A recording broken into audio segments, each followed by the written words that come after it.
Kai Greene is known for his extraordinary muscle mass, symmetry, and overall aesthetic appearance.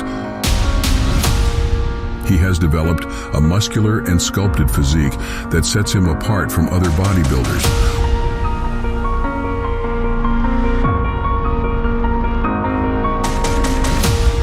One of the key aspects that make Kai Greene stand out is his unique and theatrical approach to posing on stage during bodybuilding competitions. He goes beyond simply displaying his muscles and incorporates artistic elements, storytelling, and emotional expression into his routines, captivating audiences and judges alike. Kai Greene, whose full name is Leslie Kai Greene, is a well-known American professional bodybuilder and actor. He was born on July 12, 1975 in Brooklyn, New York, USA. Kai Greene is considered one of the most successful and popular bodybuilders in the world. He faced numerous hardships during his early years, including poverty and a troubled family background. Despite these difficulties, he developed a passion for art and bodybuilding from a young age. Kai Greene's journey into bodybuilding began when he started training at a local gym in Brooklyn. He found solace in bodybuilding and saw it as an outlet to escape the hardships of his surroundings. Greene's dedication and hard work paid off, and he quickly gained recognition for his impressive physique and artistic approach to the sport. He started competing in bodybuilding competitions, and his breakthrough came when he won the 1999 NPC Team Universe contest, earning his IFBB Pro card. From there, he began competing on the professional stage and became a prominent figure in the bodybuilding community. Kai Greene competed in several prestigious bodybuilding competitions, including the Arnold Classic and the Mr. Olympia contest.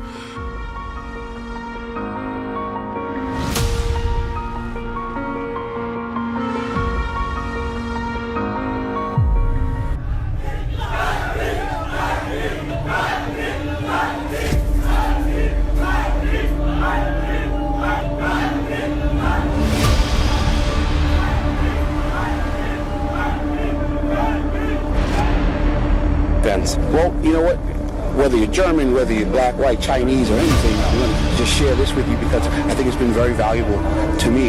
You know, everything you need, even in the face of the challenges that you have ahead of you. I don't know what they are. I don't know who you are. I don't know who's actually hearing this message.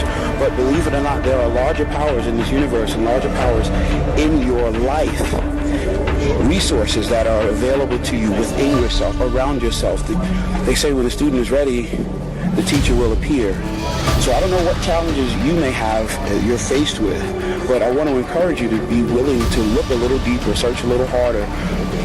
Understand that there are resources that are built into this life that if you take a minute and acknowledge them, use them, pull them in, because you want to get it so badly, they can help you. You know, but that's the first step. Perfect answer, Kai. Thank you.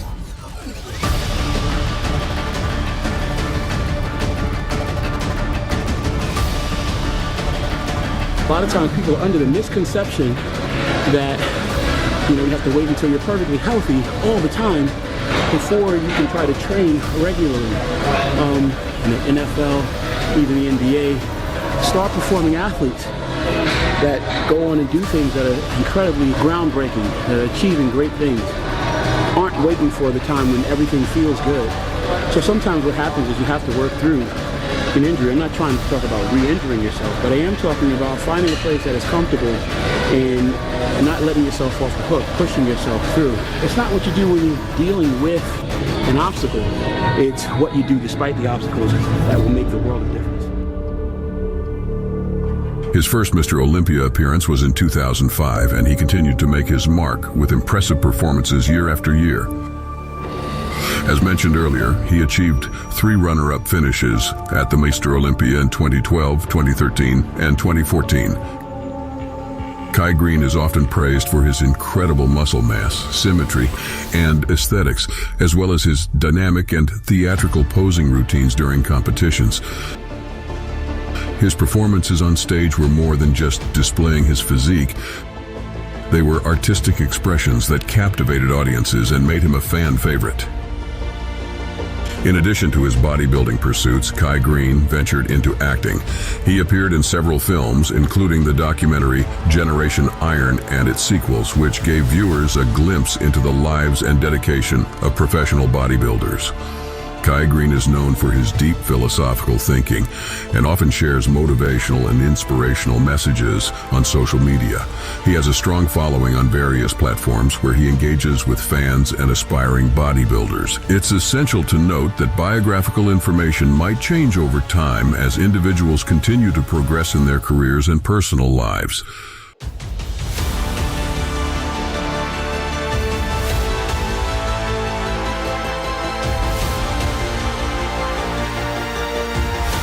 Overall, Kai Greene's fame and popularity stem from his exceptional talent as a bodybuilder, his unique and artistic approach to posing, and his ability to inspire and motivate others to achieve their goals. He has left a lasting impact on the bodybuilding world and continues to be a respected figure in the fitness community. So, what are your thoughts on this well-known American professional bodybuilder, Kai Greene? Let me know in the comments section. This is for the day. Remember to subscribe to VD Muscle and hit the bell icon for future updates. Also like and share this video. I will see you in the next video. Till then, stay motivated and stay fit. For fans of anime and manga, there's a new figure gaining attention for his incredible physique. Jihoon Bang may not be a familiar name to many, but his physique has been making waves in the bodybuilding and fitness world. The South Korean bodybuilder has been compared to one of the most iconic and popular anime characters, Hanma Baki, for his incredible muscular and chiseled physique. Born and raised in South Korea, Jihoon Bang had a passion for bodybuilding from a young age. However, his journey to building a body like Baki's was not a smooth one. He faced numerous obstacles and setbacks, but his determination and hard work helped him overcome them. He started weightlifting at the age of 16 and has been working out ever since, constantly pushing himself to reach new levels of strength and endurance. The bodybuilding community is buzzing with excitement as a formidable newcomer, Jihoon Bang, emerges onto the scene. Poised to shake up the established order of muscle mastery in the upcoming classic physique Olympia. His sculpted physique is nothing short of a marvel, showcasing every sinew and muscle fiber with remarkable definition, ushering in a new era of intensity in the competition. The term "peeled to the bones" aptly describes the striking nature of his physique. Hailing proudly from Korea, Jihoon Bang, born in 1992, embodies the rich cultural heritage of his country. Standing at an impressive height of around 180 centimeters, his robust physique carries a weight ranging between 90 to 100 kilograms. Despite his love for soccer since a young age, Jihoon initially entered the world of bodybuilding as a part-time gym trainer while pursuing his education at Chungang University's College of Physical Education.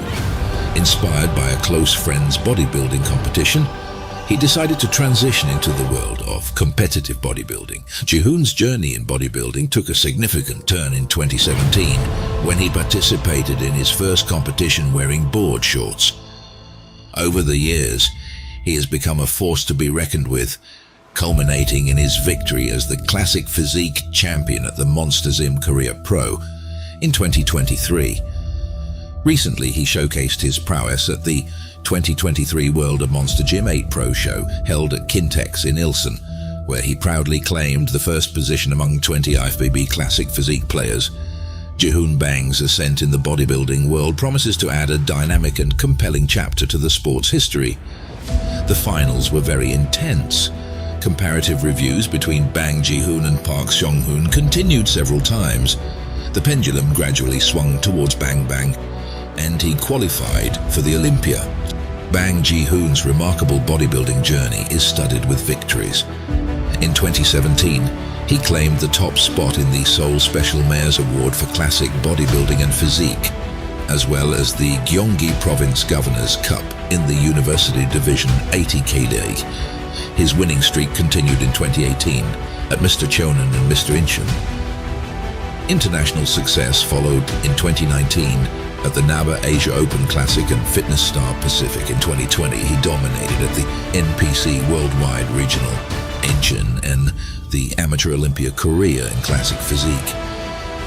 Transitioning to the pro circuit in 2021, Bang Jihoon made a notable debut at the AGP Pro Show, securing the second position.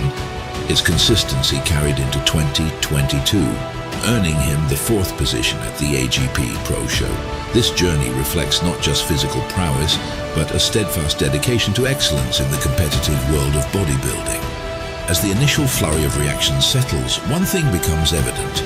This isn't just about an individual's path to bodybuilding greatness, but a signal to the entire sport that a new contender has emerged, poised to challenge limits and inspire bodybuilders worldwide to reach greater heights.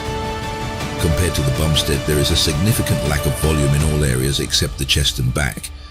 In particular, if you focus on the lats, which are visible from the front, and train your back, wouldn't you be able to get closer to CBum, who has the best body in the world? The burning question on everyone's mind is whether this powerhouse of muscle can meet the heightened anticipation coursing through the community. Can he break into the top 10, or perhaps even become an Olympia legend?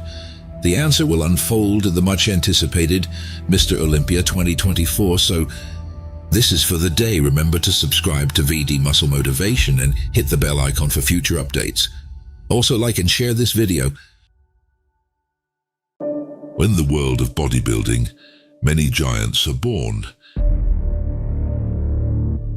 Some of them weigh over 300 pounds, but one mass monster exceeded 420 pounds, earning the nickname the Gentle Giant in the bodybuilding industry. Greg Kovacs, also known as the Gentle Giant, was a Canadian bodybuilder who astonished the bodybuilding world with his enormous muscle size and unbelievable strength. I started lifting weights when I was 17 years old in conjunction with my hockey.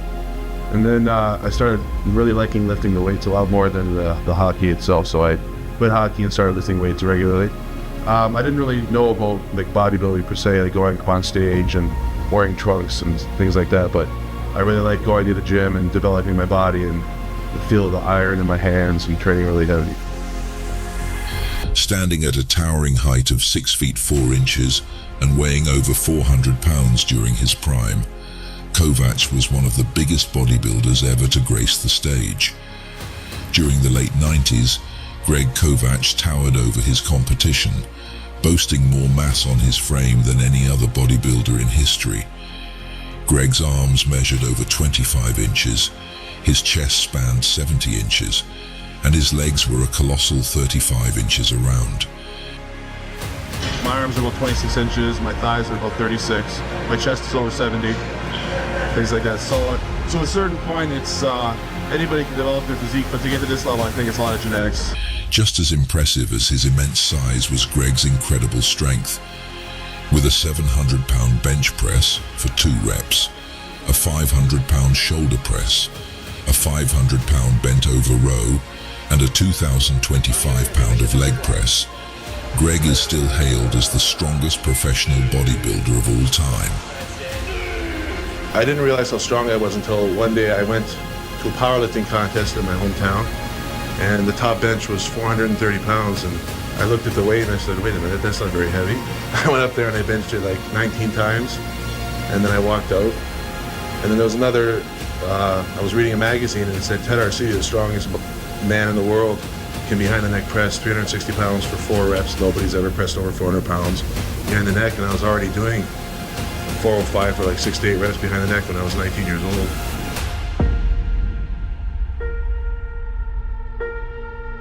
Throughout his career, Greg shared his expertise on sports nutrition and strength training with thousands of athletes worldwide,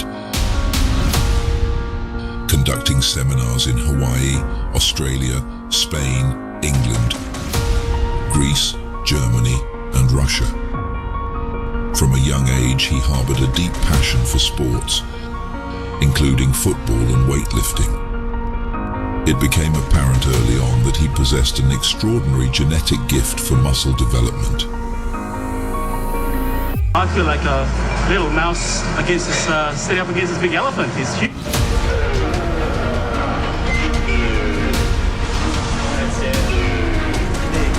Uma quantidade absurda de peso dessa realmente.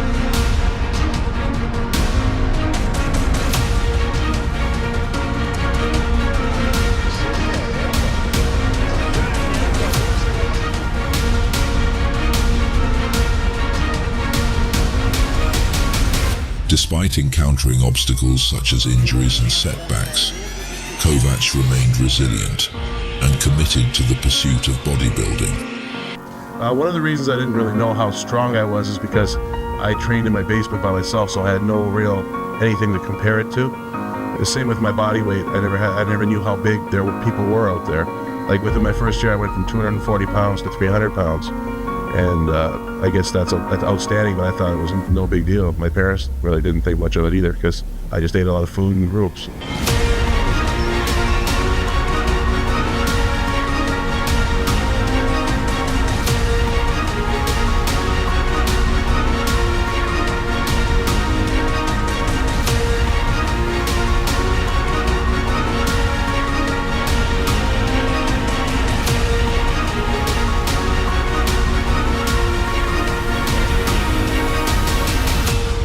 This dedication marked the beginning of a journey that would push the boundaries of human strength and size. Throughout his path, Kovacs overcame challenges, continually aiming for greater achievements in strength and size. His relentless determination left an enduring impact on the landscape of bodybuilding. Greg Kovacs embarked on his competitive bodybuilding journey in the 1990s, swiftly garnering acclaim for his immense stature and formidable strength. He participated in esteemed events like the Mr. Olympia, the Arnold Classic, and the IFBB Pro League, establishing himself as a dominant presence. On stage, Kovacs commanded attention with his towering figure, defined by bulging muscles and a dense physique, asserting his status as a formidable contender. In 1996, Greg Kovacs earned his IFBB Pro card, becoming known as the strongest bodybuilder by winning the Canadian National Championships. Despite facing challenges in subsequent competitions, such as the IFBB Night of Champions and the IFBB Ironman Pro Invitational in 1997 and 1998, where he finished 16th, Kovacs remained undeterred.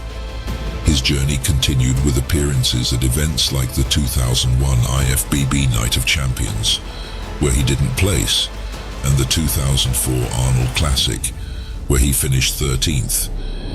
In 2005, Kovacs competed at the Toronto Pro Invitational, although he did not secure a placement.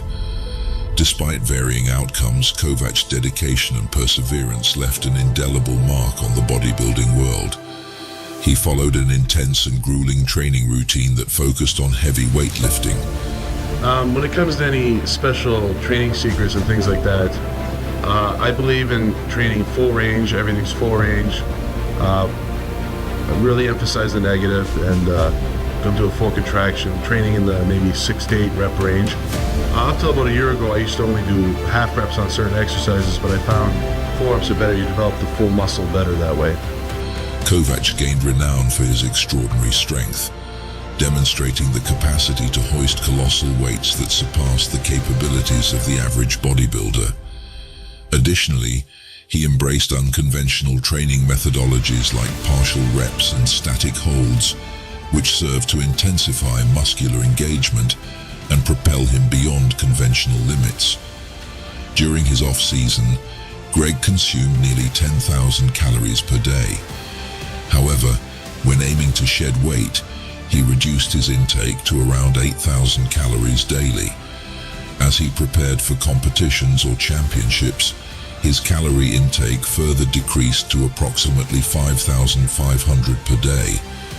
To manage his calorie intake effectively, Greg divided his meals into 7 smaller portions throughout the day, spacing them out every 2 hours. During periods of weight gain, he emphasized a higher carbohydrate intake. Conversely, when preparing for competitions, Greg focused on burning calories and reducing his carbohydrate consumption. Greg retired from competitive bodybuilding in 2005 to establish his own business and coach aspiring athletes.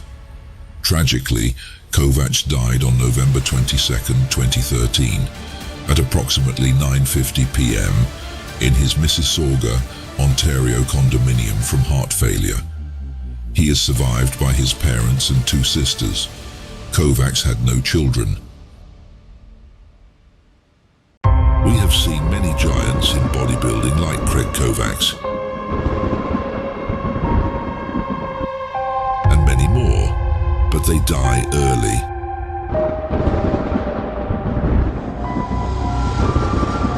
But there is one bodybuilder, a man who was once called Frankenstein, for being the biggest bodybuilder in the world.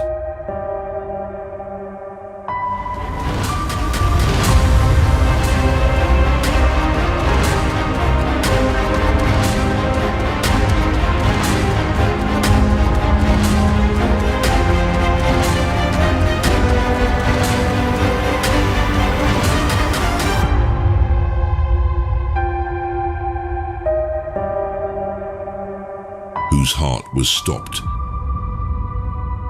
just after the competition at the Arnold Classic in 1994.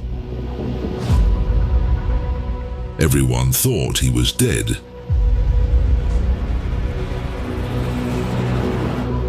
Paul Dillet, a bodybuilding legend, was given the nickname Frankenstein, a punny name after Mary Shelley's titular monster. This is because of his monster-use muscle size, which made him one of the biggest bodybuilders in the history of the sport.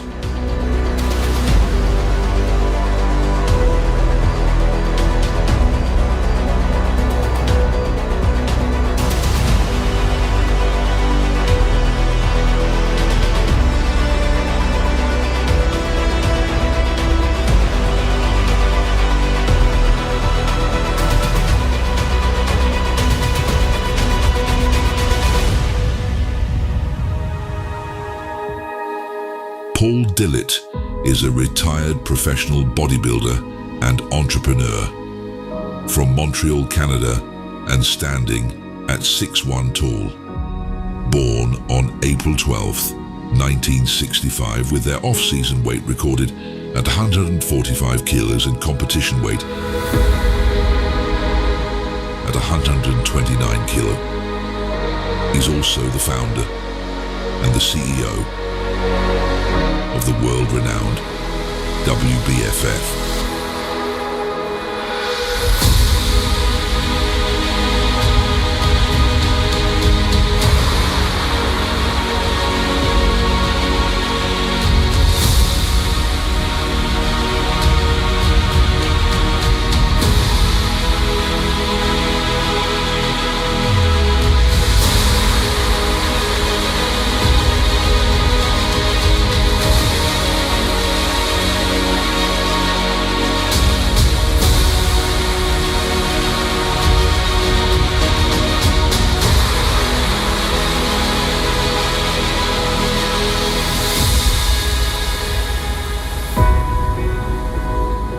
Starting off his journey as a remarkable football player, Paul ventured into weight training in the late 1980s. During this period, he began sculpting a physique of greatness, leading to his nickname, Freak Einstein.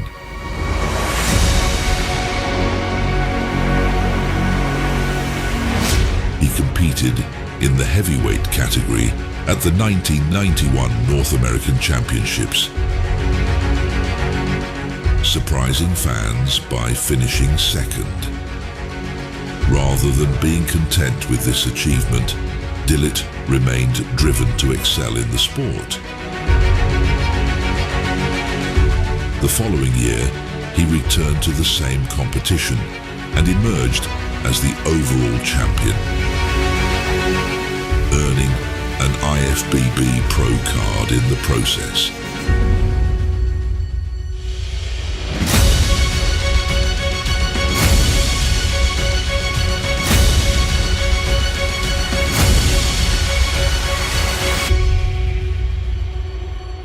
From then on, Dillet continued to progress steadily. His professional bodybuilding debut took place at the 1993 Arnold Classic, where he secured a 4th place finish. He followed this with another 4th place finish at the Ironman Pro Invitational. In his Olympia debut that same year, Dillet impressed many by placing within the top 7 and achieving a commendable 6th place. This marked the beginning of his successful career in professional bodybuilding.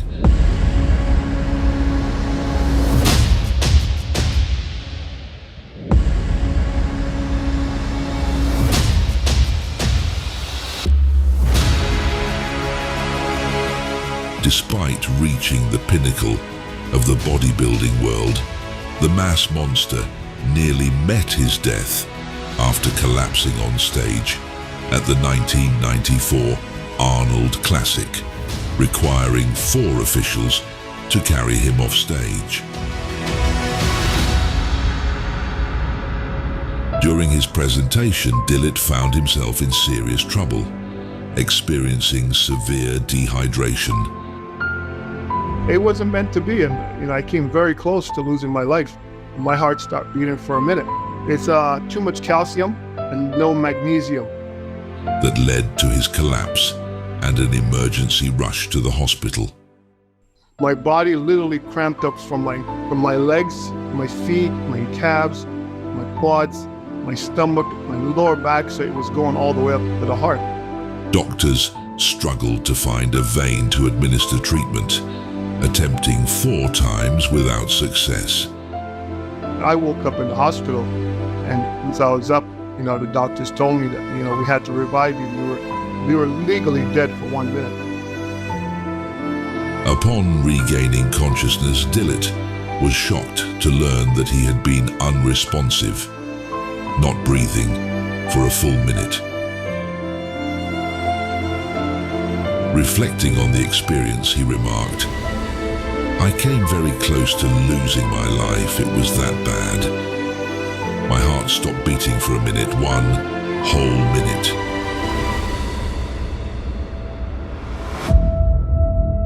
When he woke up in the hospital, doctors informed him that he had been legally dead for 1 minute. During this time, Dillet described a surreal experience of being in an open space with his dog, standing on glass in a blue expanse. I don't think I was ever the same after that. I was in an open space and it just all looked blue, and it looked like it's almost like I was standing on glass, and my dog was probably about 30 feet away from me. And I kept calling her name to come to me. But she wouldn't come to me and I wouldn't go to her. I never forget this, it's always been in my head. I've told a lot of people about it. I said, after that, it's just never the same,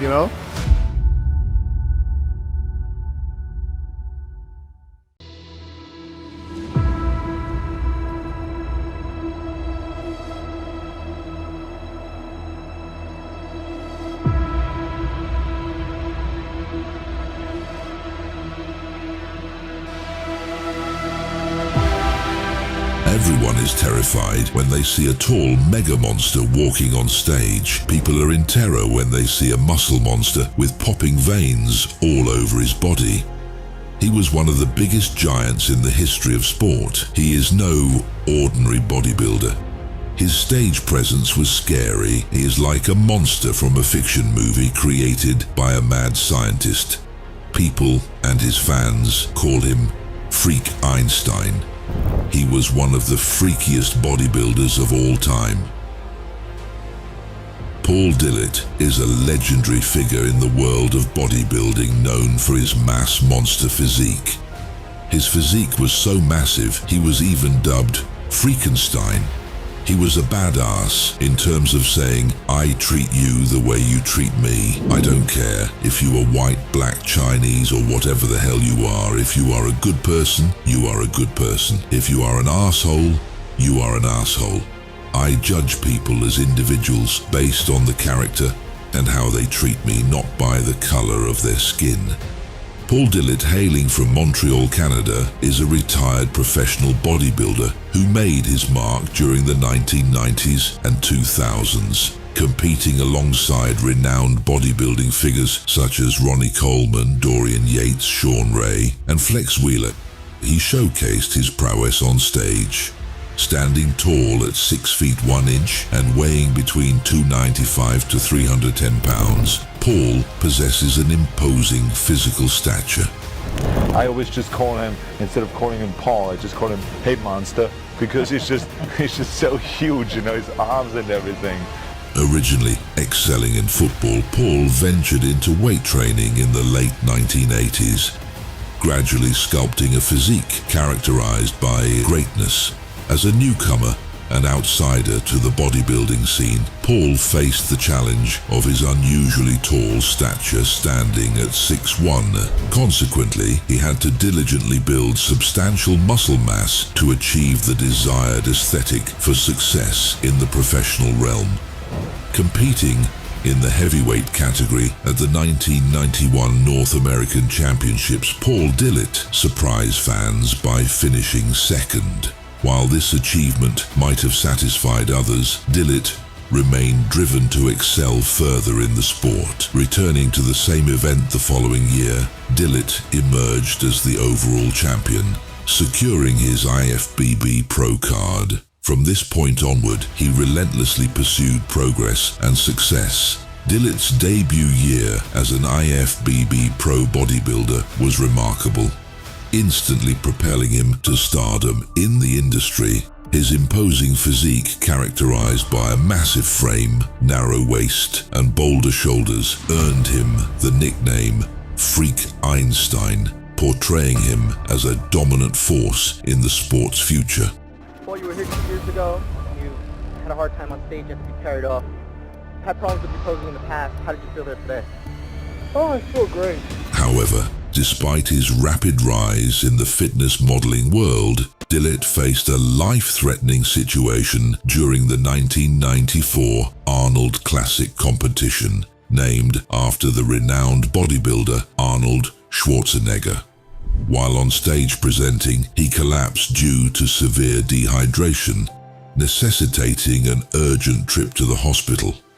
At the hospital, Dillet's condition was critical, to the extent that doctors struggled to find a vein for injection, attempting 4 times without success.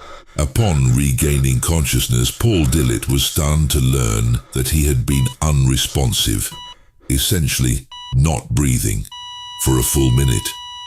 During this period, he described experiencing a surreal moment of being in an expansive blue space with his dog nearby, standing on glass. Reflecting on the incident, Dillet expressed, "I didn't even know that I was gone. I just know I felt like I was in an open space and it looked blue." Following his collapse, Dillet was carried off stage by 4 officials. Remarkably, he continued to compete for another 2 decades. However, he now perceives the sport he once cherished as dead. Such a significant health scare inevitably had a profound impact on Dillet's long-term well-being and athletic performance. Despite making a full recovery in the ensuing months, he acknowledges that he could never reach his full potential. You had an incident, right, when you collapsed on stage? It's having too much calcium and no magnesium. Listening to someone who I shouldn't have listened to. Following his health scare, Paul Dillet took the entirety of 1995 off to prioritize his well-being. He made a strong comeback in 1996, securing a podium finish at the prestigious 1996 Arnold Classic and repeating this success with a 3rd-place finish at the 1996 Czech Republic Grand Prix. Reinvigorated by these back-to-back podium finishes, Dillet continued to compete until 2006, participating in a total of 29 pro bodybuilding shows and clinching victories in several of them. The pinnacle of Dillet's career occurred at the '99 Night of Champions, now known as the IFBB New York Pro, where he dominated the competition and emerged victorious. Additionally, he achieved top 5 finishes on the Olympia stage in 1996 and 1997. Dillet's final appearance at the Olympia came in 1999, where he finished 7th. Despite his enduring dedication, he was unable to qualify for the Olympia in the latter stages of his competitive career. His farewell to the professional bodybuilding stage was at the 2006 Montreal Pro, where he secured a 10th place finish.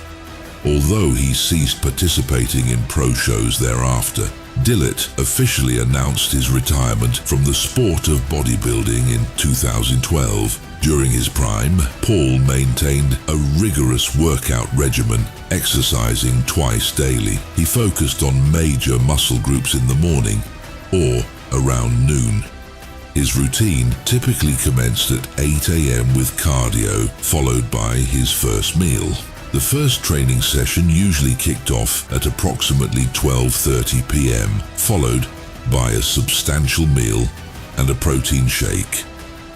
After a rest period of 3-4 hours, he returned to the gym to train smaller muscle groups, concluding with an hour of cardio. This routine epitomized a typical day in Paul's life as a professional bodybuilder. Paul's weekly training plan deviated from the norm. He trained intensively for 4 consecutive days and then dedicated the 5th day to rest before repeating the cycle. Maintaining a simple diet was Paul's preference. As he put it, "I keep it very basic. Nothing fancy. Rice and chicken, and I throw in a couple of steaks in there. Everyone knows that I drink a lot. I'm a shake guy." I've been steadily improving at every contest. Just keep putting on more size and also getting harder, better, more experience. The sky's the limit for me right now in terms of how big I can get. I'm not putting any barriers in how big I am going to get, so I'm just taking it one contest at a time. Paul's story underscores the importance of hard work. By persevering through challenges like Paul did, individuals can aspire to achieve their life goals. There are very few bodybuilders in professional bodybuilding who are capable of lifting ultra-heavy weights.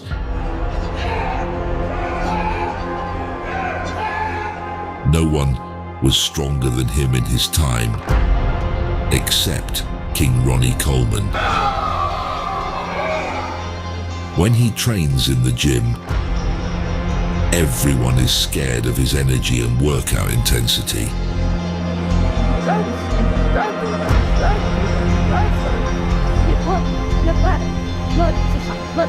He has some serious traps in the industry that no one has. He built these traps by lifting insanely heavy weights. He lifts the weight like a bull. His heaviest bench press is 546 pounds.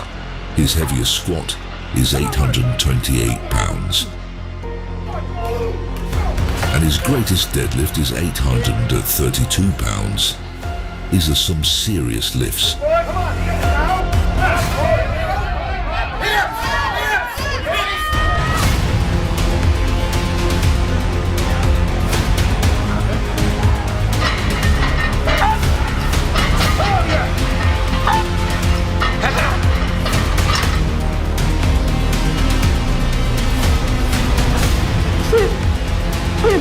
Dumbbell one-arm row also is one of my favorite exercises.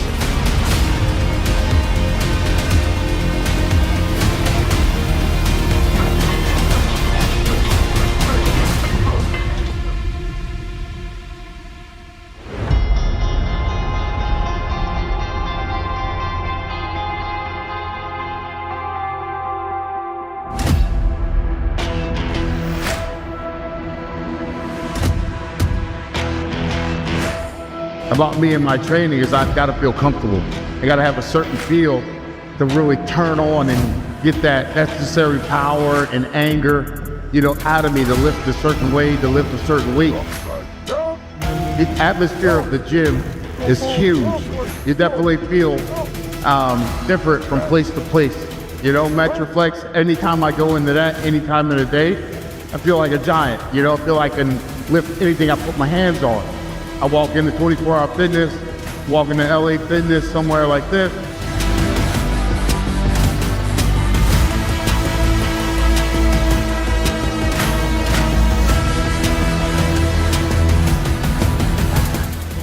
Johnny Jackson, born on January 30th, 1971, in Hamilton, New Jersey, is renowned as both a powerlifter and an IFBB certified professional bodybuilder.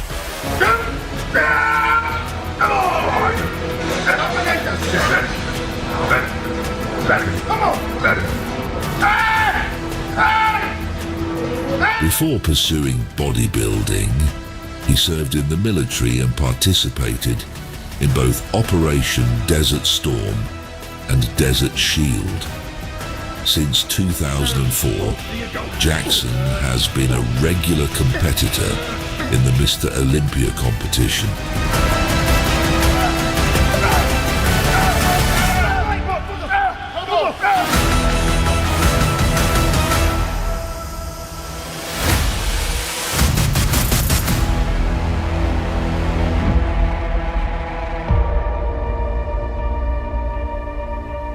Due to his impressive size and powerlifting background, Jackson is often hailed as one of the strongest bodybuilders.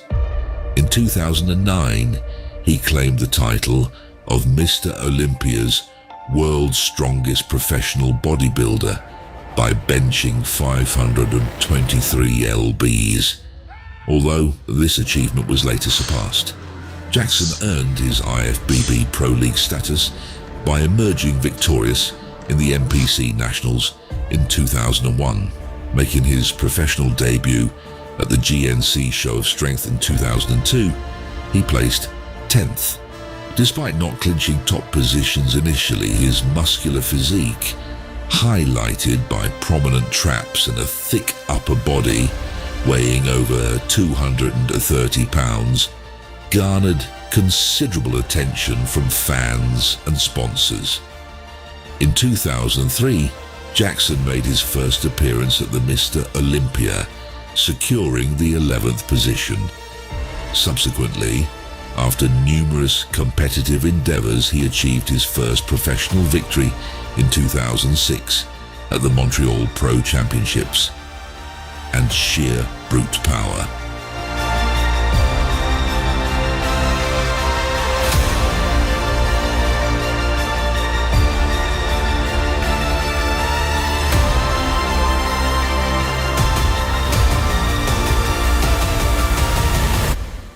Johnny effortlessly performed 10 reps of side laterals with 100-pound dumbbells. He claims to have completed 8 upright rows with 405 pounds, a weight most would not dare attempt once. In competition, he surpassed his previous 814-pound deadlift record 11 years later, at 41, with an official raw pull of 832 pounds. His best powerlifting total is 2,227, which includes a 540-pound bench press and an 826-pound squat. To further cement his prowess, he won the world's strongest bodybuilder title at the Olympia in 2009.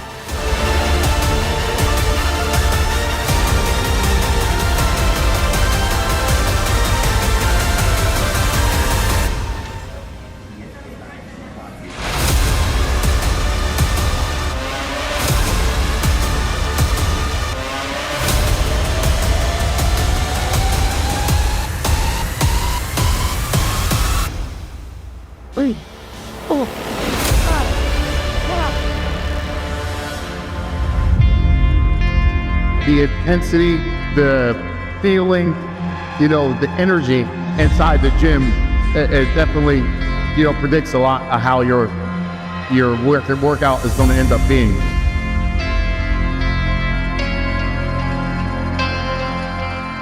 Reaching such heights requires a specific mindset. Much of Jackson's training discipline and life philosophy stem from his time in the armed forces, where he served in Desert Shield and Desert Storm. Jackson recommends adjusting macronutrient proportions based on individual preferences and observing the body's response. His personal diet is broadly divided into 50% protein, 40% carbohydrates, and 10% fats. While acknowledging that some individuals may gain weight more quickly with carbohydrates and fats, Jackson emphasizes their importance alongside protein for energy and muscle building. Jackson suggests customizing macronutrient proportions according to individual preferences and assessing the body's response. His personal diet typically consists of 50% protein, 40% carbohydrates, and 10% fats. While Jackson acknowledges that some individuals may have body types prone to faster weight gain with carbohydrates and fats, he emphasizes the importance of these nutrients, similar to protein, for energy and muscle building. Despite not achieving high placements in Mr. Olympia, Jackson excelled in numerous other competitions. Jackson surpassed nearly everyone in terms of longevity, even outlasting Warren. Year after year, as new professionals emerged and faded away, Jackson remained a constant presence. While he had only secured 2 professional titles before turning 40, he doubled that number afterward and competed in 38 contests. In 2017, at the age of 46, he participated in 6 competitions, more than any of the 13 individuals who placed ahead of him in Mr. Olympia. He emerged victorious twice, including at the Arnold Classic South Africa. Despite being ranked as the 14th best over 212 bodybuilder globally by Olympia judges, he ended his bodybuilding career with his best year, marked by 2 titles serving as a fitting conclusion to his remarkable journey.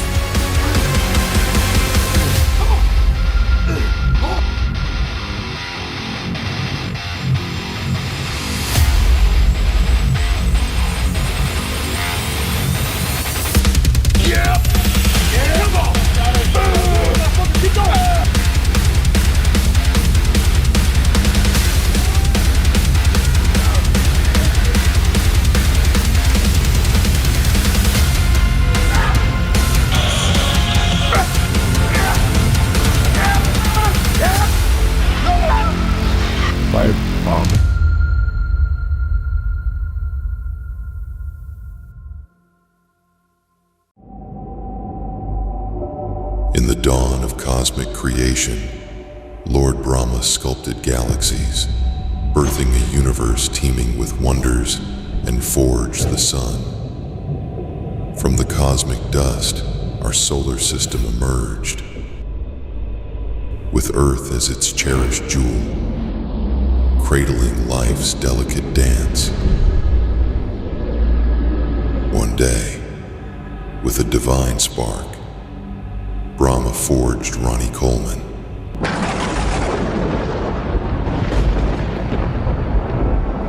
A mortal of unparalleled physique.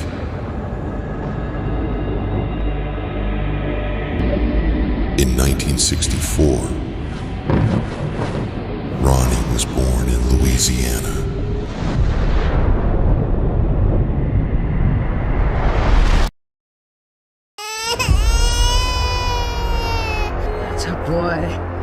A boy.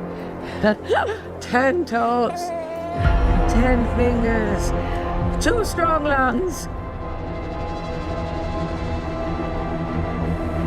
Ronnie's muscles, chiseled like cosmic marble, echoed Brahma's craftsmanship.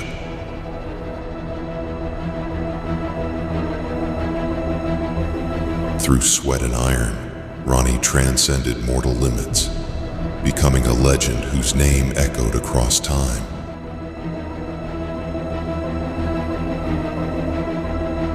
Ronnie Dean Coleman, the living legend, the greatest of all-time bodybuilders, the heaviest monster in Mr. Olympia ever walked, the strongest bodybuilder of all time, the man who can squat more than 800 pounds of iron plates, and many more accolades.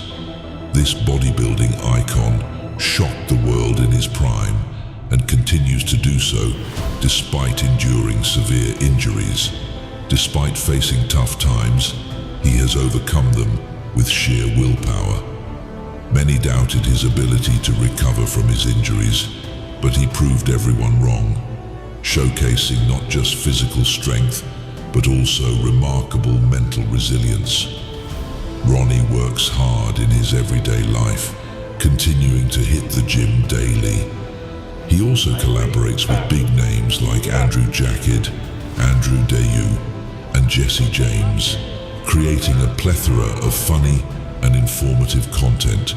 Yeah, buddy!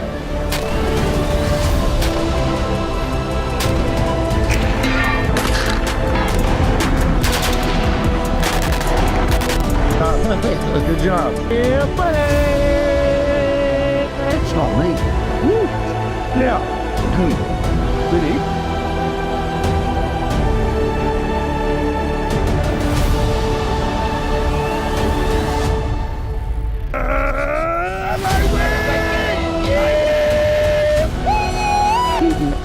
Come on, Dad, come on.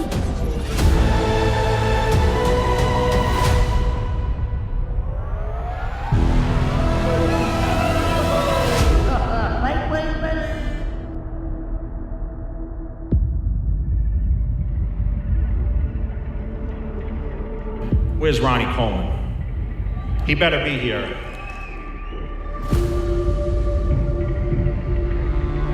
Where is he? I'm ready to take off. Take off and flight in a second here. Put some nitrous on that wheelchair. Ronnie, you're the reason. You are the reason for my abilities, my greatness. I owe everything to you because you pushed me to do everything on the Olympia stage and beyond. And you are a huge, huge inspiration. You are my idol.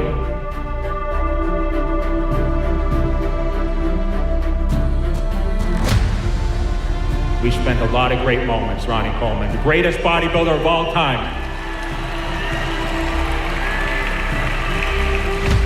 But you've given so much to bodybuilding, and you are the greatest.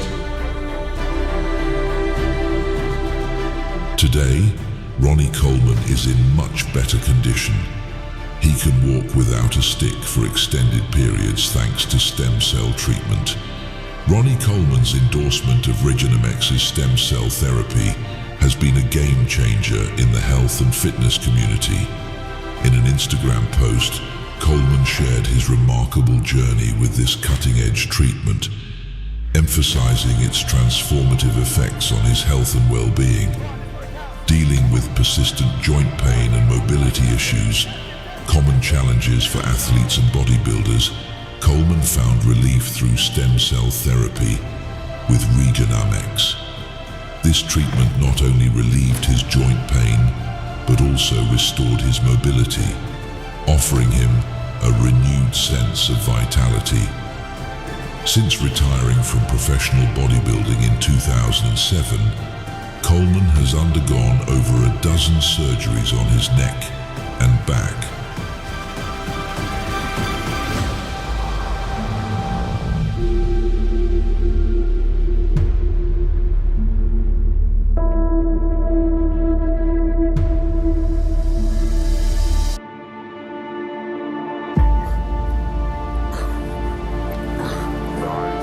While he has been making progress lately, there was a time when he relied on crutches for assistance with walking. He appears to attribute some of his recent improvement to this unique, still evolving treatment. Coleman expressed how the treatments had made a tremendous positive impact. He informed the panel that pain is no longer a concern for him, indicating a significant improvement in his condition.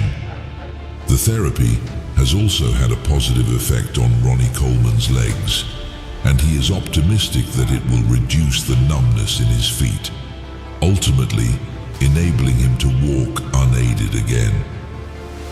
I have to keep going though, that's the only thing.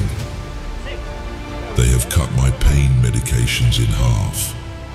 Despite the ongoing pain, Ronnie maintains a rigorous training schedule, working out 6 days a week, and regularly shares captivating workout content on his Instagram account.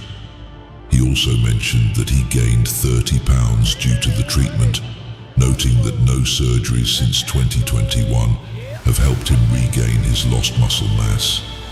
It's evident that Ronnie Coleman's passion for the gym is unparalleled, ranking equally high in importance to him as food, water, and shelter.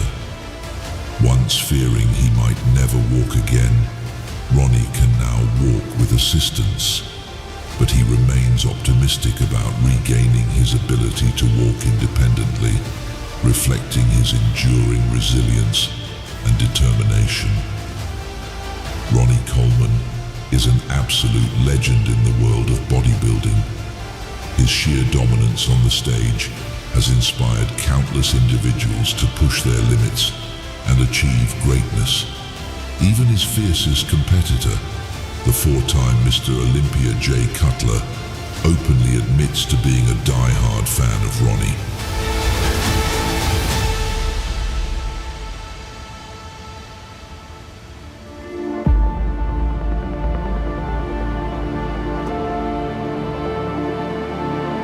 Here comes the enemy, Ronnie Coleman. This is the Ronnie Coleman right here. Go. Jay Cutler!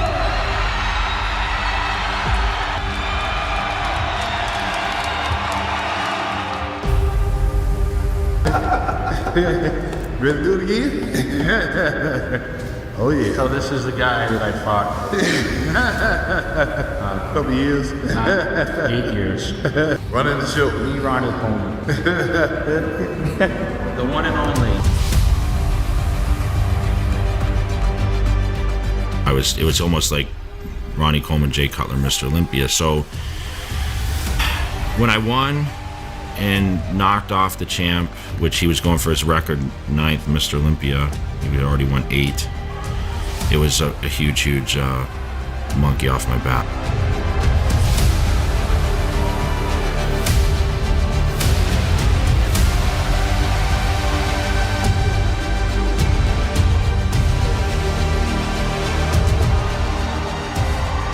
Cutler credits Ronnie with not only motivating him, but also making him strive for excellence in every aspect of his training. That's the power of Ronnie Coleman, a force that elevates everyone around him to new heights of success and achievement. Ronnie's been here winning the show for the past, how many years, Ronnie? 6 years. But this is my town, my home, my place. Well, your home just been invaded like Iraq. The U.S. invaded Iraq. I'm invading your hometown, buddy.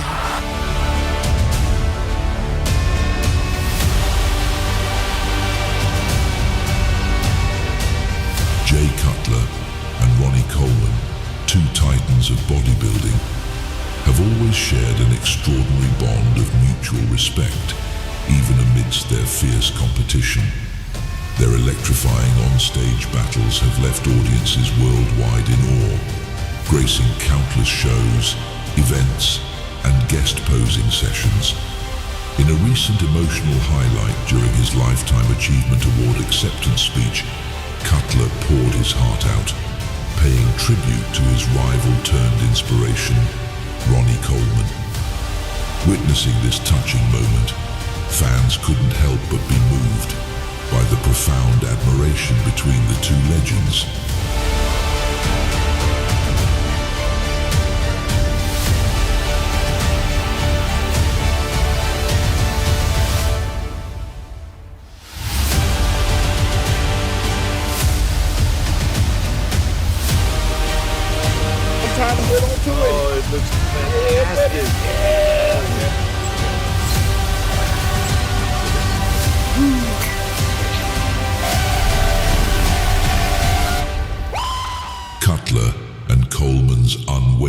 respect and camaraderie exemplify the true spirit of sportsmanship.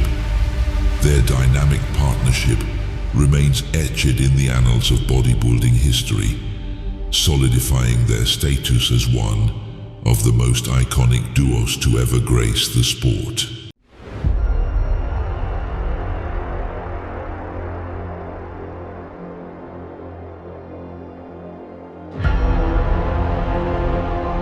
In a world where champions are forged in iron and greatness is measured in muscle, there emerges a figure unlike any other. Prepare to witness the epitome of power, precision, and pure muscle mastery. Enter the realm of greatness as we unveil the Titan of Iron, the Colossus of Conditioning.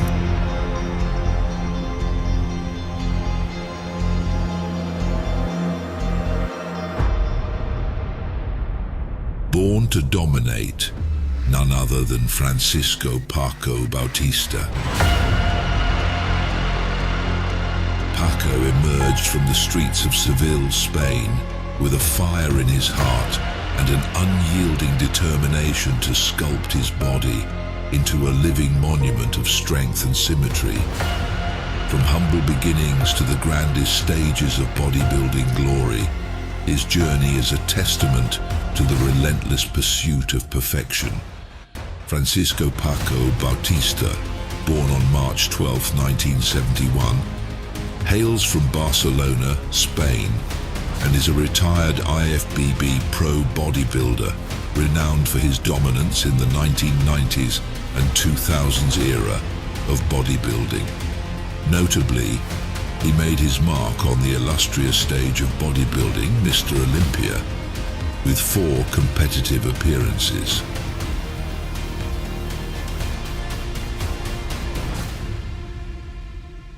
Affectionately known as El Toro, Bautista stands at 5'7" inches but possesses a formidable physique, weighing in at 269 pounds during competitions, with impressive measurements including 23-inch arms and a 53-inch chest. Even in the off-season, he maintains an imposing presence, tipping the scales at 286 pounds. His remarkable physical attributes include a 37.5-inch waist, 31-inch thighs, and 21-inch calves, reflecting his mastery of strength and muscle development. While he initially aspired to be a soccer player, Bautista's journey into bodybuilding began at the age of 16, when he started training in a gym in Barcelona. Within a few years, he was competing at a high level both nationally and across Europe. However, it was his victory in the World Amateur Heavyweight Championship in 1999 that propelled his career to new heights in the professional circuit. Among his notable achievements are victories in the Santa Susana Pro and 2 wins against world-class rivals in 2006 and 2007, solidifying his status as one of Spain's greatest athletes in bodybuilding history. In the years following, Paco Bautista left an indelible mark on the 2002 Grand Prix and made his debut in American bodybuilding with a commendable 3rd-place finish at the 2002 IFBB Night of Champions. His exceptional muscularity and impressive lower body immediately captured attention, propelling him to instant stardom in the USA. Throughout his illustrious career, Bautista competed in numerous prestigious bodybuilding competitions, securing victories in 2 pro shows, the 2006 and 2007 Santa Susana Pro.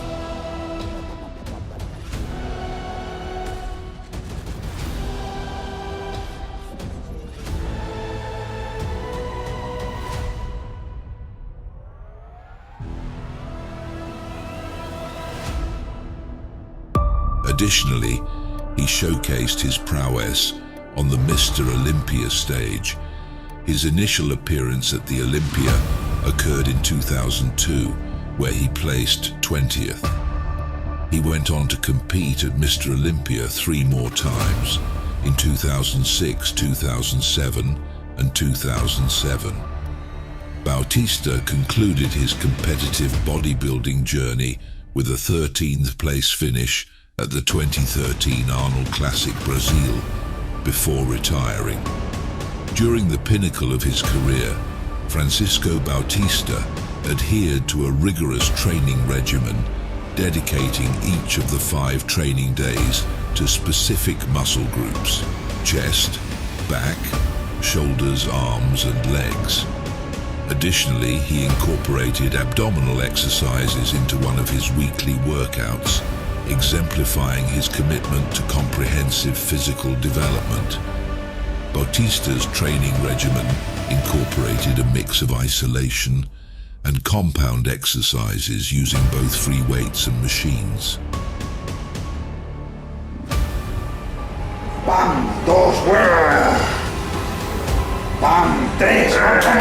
He adjusted his routine to align with his immediate and long-term goals, ensuring balanced attention to all muscle groups for comprehensive development.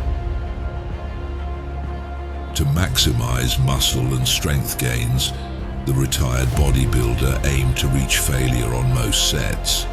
He utilized advanced techniques such as supersets and drop sets to intensify training and push beyond failure.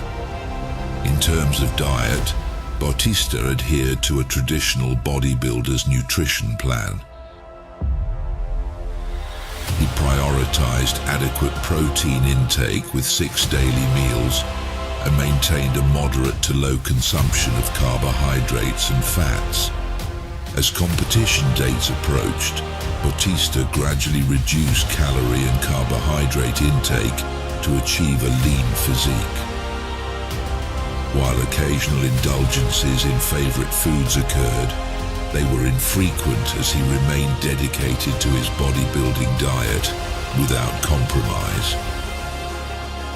Paco primarily sourced his protein from lean options such as chicken breast, lean beef, fish, eggs, and whey protein powder. Complex carbohydrates like oats and sweet potatoes supplemented his diet, providing sustained energy for his intense workouts. Even at 53 years old, Paco maintains a daily gym routine, continuing to sculpt his physique and inspire generations of bodybuilders to pursue their aspirations and achieve unprecedented success. His enduring legacy serves as a beacon of motivation for those striving to reach new heights in the world of bodybuilding.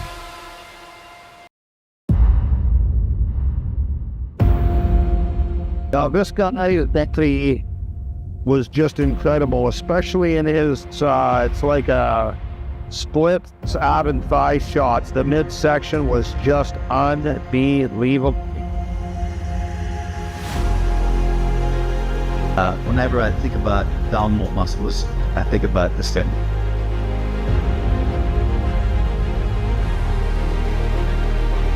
In the realm of bodybuilding, one name is seldom heard but stands out as one of the greatest posers to ever walk the Mr. Olympia stage. Look at the abdominal development that this guy has, man. His abs are just massively developed, extremely conditioned, and not only were his abs super well developed, but look at the arms on this guy, man. He had some pretty damn good biceps. He had some big freaky triceps too.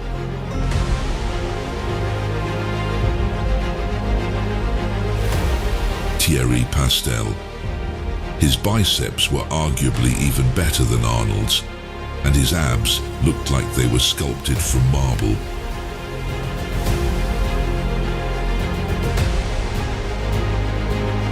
When Thierry Pastel's name comes up in bodybuilding conversations, the focus inevitably shifts to his jaw-dropping abs and incredibly full arms.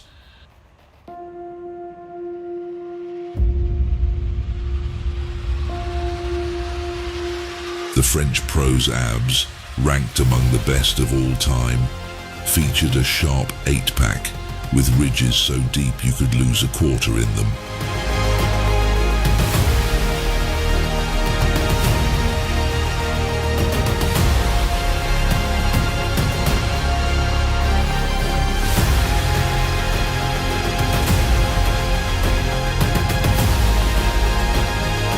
Despite standing only 5'2", his arms were the size of a man's a half-foot taller and better shaped than many.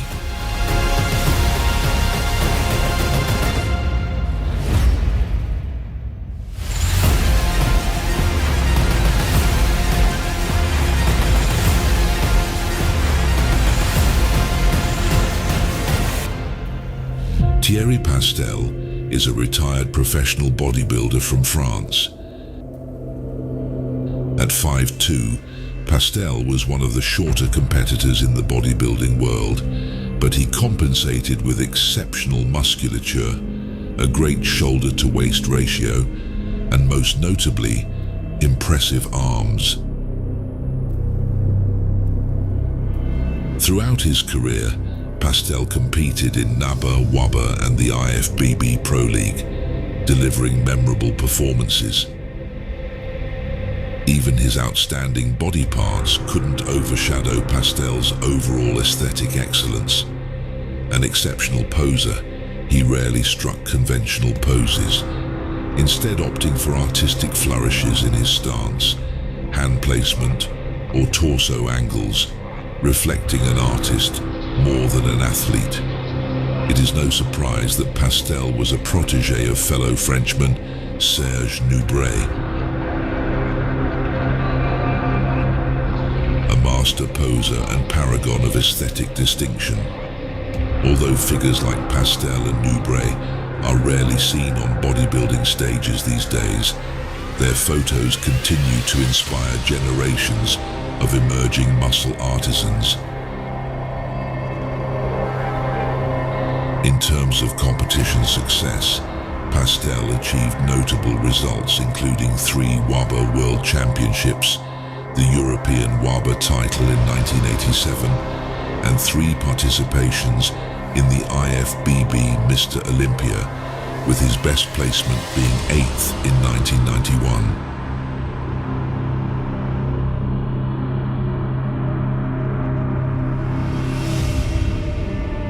In 1992, he competed again, securing 10th place in the Mr. Olympia held in Helsinki, Finland, earning $5,000 in prize money. At that time, only the top 10 positions in the Olympia received prize money. In 1994, Thierry placed 14th in Olympia, interestingly ahead of Ronnie Coleman, who placed 15th that year. Thierry's workout routine primarily consisted of weightlifting exercises, commonly known as pumping iron. He focused on compound movements such as squats, deadlifts, and bench presses, which target multiple muscle groups simultaneously.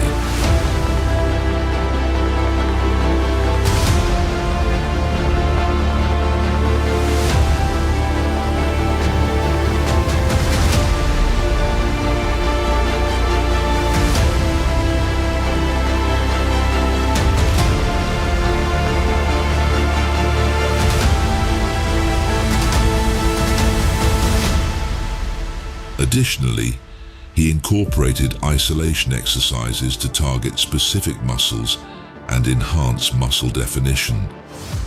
Thierry Pastel's arms were arguably the best part of his physique, and historically, very few bodybuilders' arms can compare to his.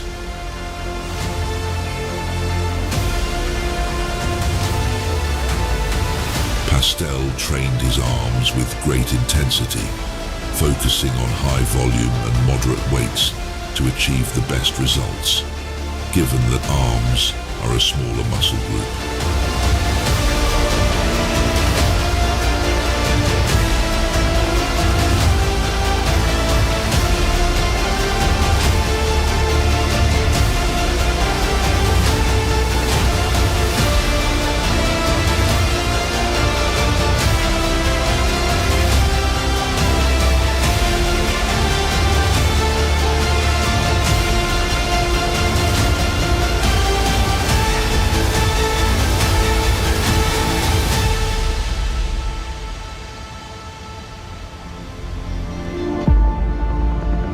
lot of people would say, well, if he competed in the 212 today, he wouldn't be big enough.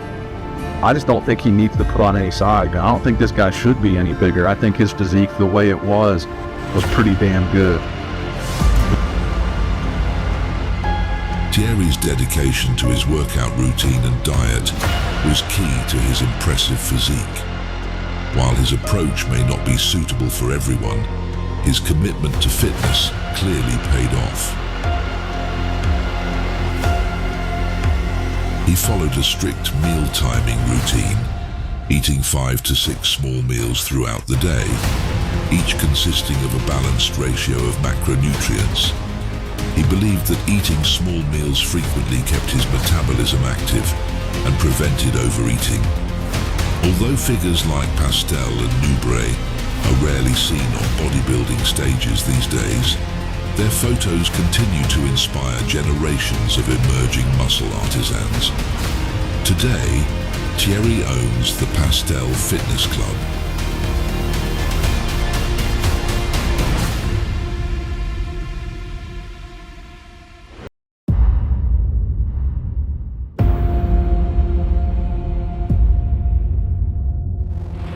The man who shocked the industry.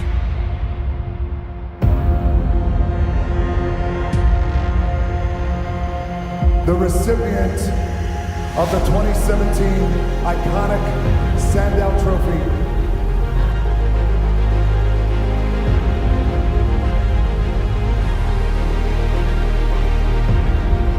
The 7-time Mr. Olympia, Phil the Gift Heath.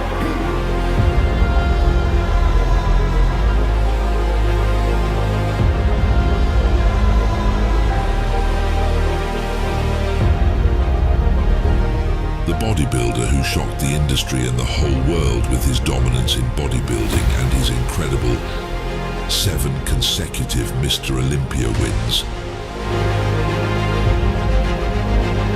defeating some of the greatest physiques on the planet, is none other than the 7-time Mr. Olympia, Phil Heath.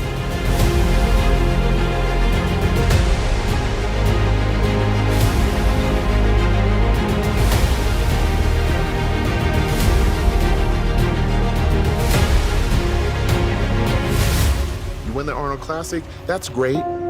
You win a New York Pro, that's cool. None of those matter. It's the Mr. Olympia or nothing.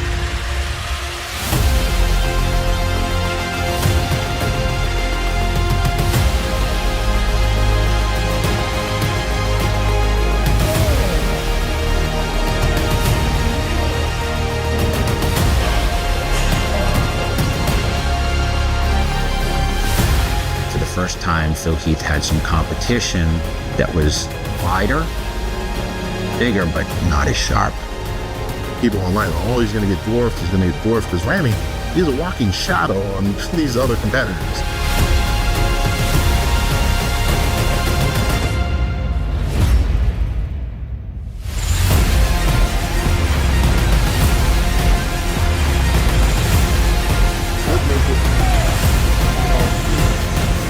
No matter what happened from that day, I was tied with Arnold Schwarzenegger, the Oak, the Terminator, the man.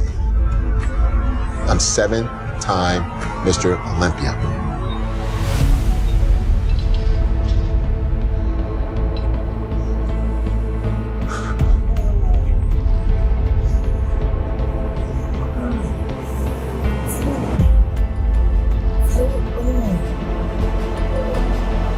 Similar to Arnold Schwarzenegger, Phil Heath has become a legendary figure in the world of bodybuilding, and deservedly so.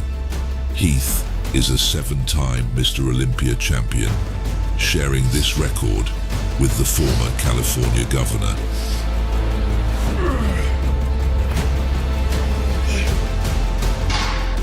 In Breaking Olympia, the Phil Heath story, Heath chronicles his struggle to overcome injury and solidify his place among the greatest bodybuilders in history. The documentary also details his ascent in the bodybuilding world under intense media scrutiny as he worked to establish his legacy.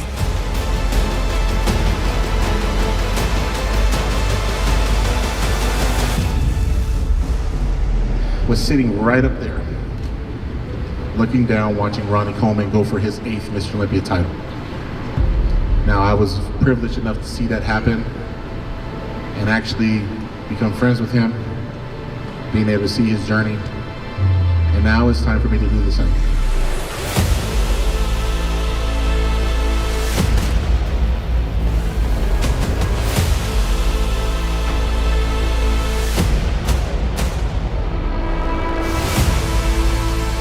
Phil Heath is one of the most accomplished and renowned bodybuilders of all time. Known as the Gift, he has won 7 Mr. Olympia titles during his career.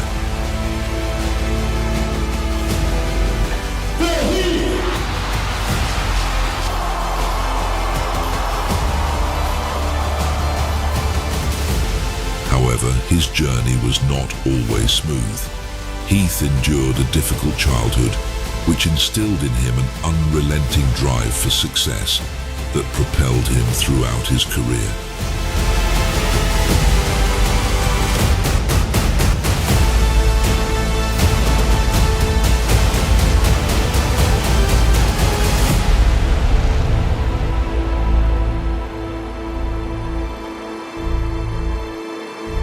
Phil Heath was born on December 18, 1979, in Seattle, Washington.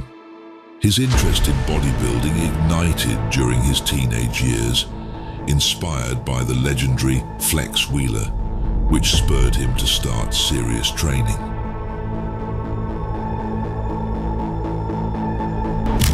Less than 10 people in the world have seen that photo. To me, that picture is priceless. That's the first time that I ever said, this is Phil Heath transitioning away from basketball. Heath entered the bodybuilding competition scene in 2003, achieving his breakthrough victory at the 2006 Colorado Pro Championships. This win established Heath as a rising star in the sport. In 2008, Heath's career gained momentum when he placed 3rd in his debut Mr. Olympia competition. By 2011, he secured his first Mr. Olympia title by defeating reigning champion Jay Cutler. Heath continued his dominance, winning the prestigious title 7 consecutive times, a feat that tied the record set by Arnold Schwarzenegger and Ronnie Coleman. Unfortunately, Phil Heath's remarkable streak came to an end in 2018 when he unexpectedly lost his Mr. Olympia title. He placed 2nd in the competition, with Sean Roden taking the top spot.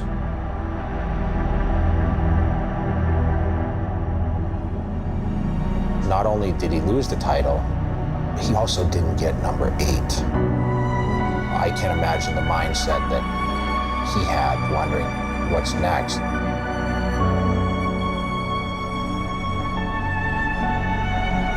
When he was up there, I saw the pain.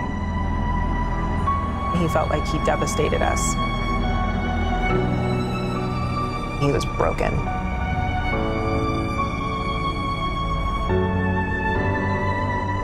I felt like I deserved to have to walk home because I felt like I let everybody down. I just didn't want to see anybody.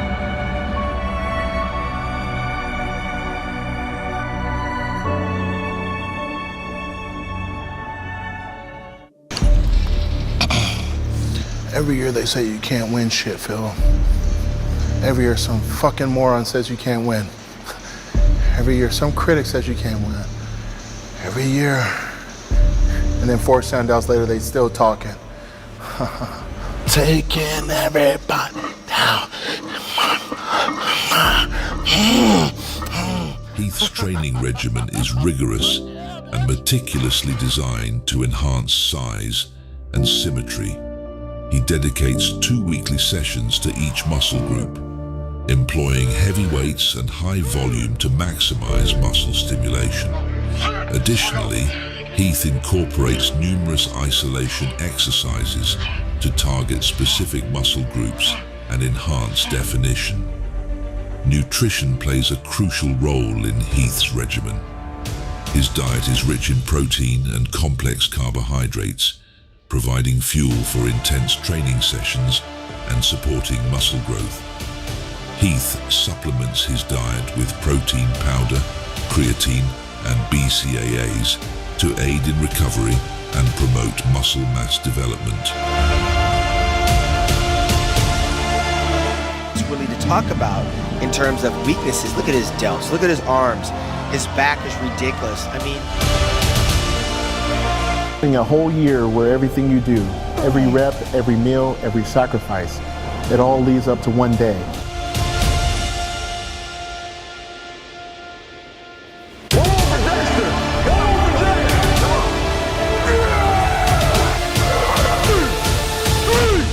I will not be stopped.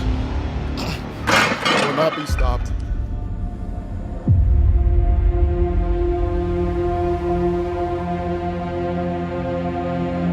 Phil Heath's 7 Mr. Olympia titles firmly establish him as one of the all-time greats in bodybuilding.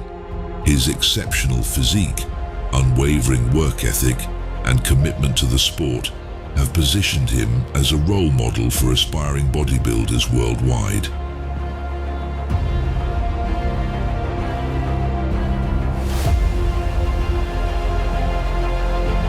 Get back to the stage after going through the adversity and the surgeries and a lot more personal things, demons that you have to face. Him getting up there and displaying a physique that was at that level, it's pretty damn amazing.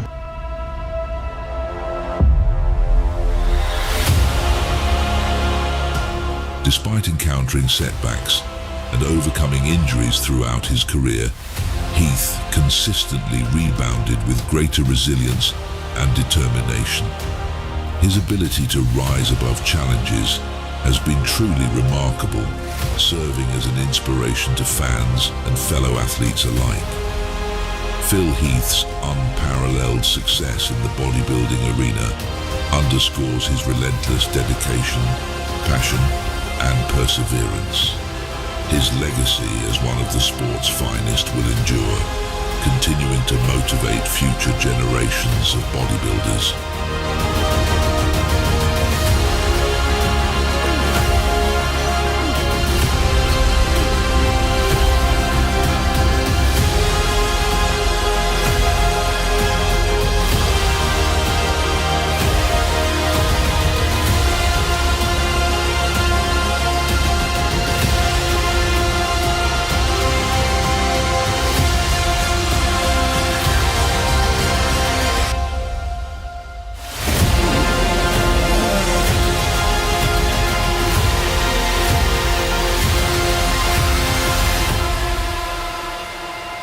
I won every medal trophy that night.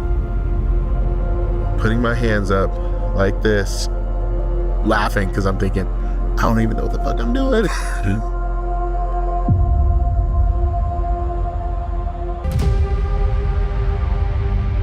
One more thing, how much did you rely on diet versus how much you relied on training?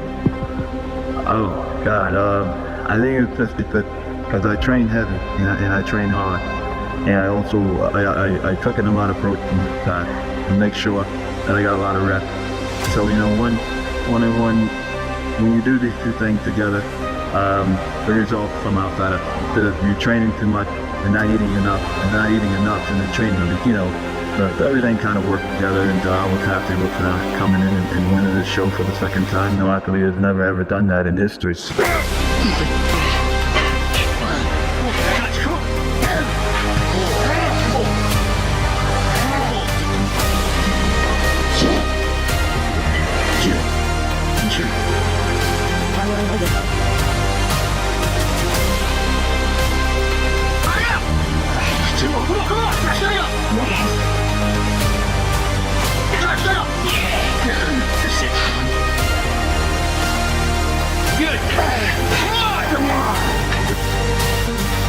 Change the pace, change the attitude, different exercises, you're gonna change everything.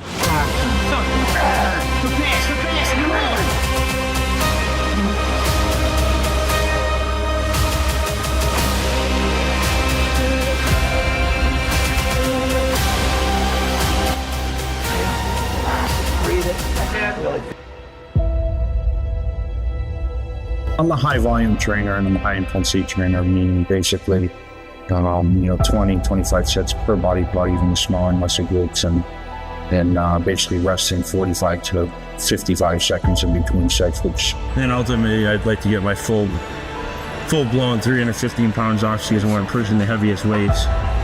But, quite honestly, I backed off the weights the last few years because I want to just maintain a healthy body with, avoid injuries. You always have to believe that you can achieve something. I guess I'm proof of that because I'm basically the kid from small town USA that's made it to the top, and I've done it through consistency and hard work and making the smartest business as good as I can.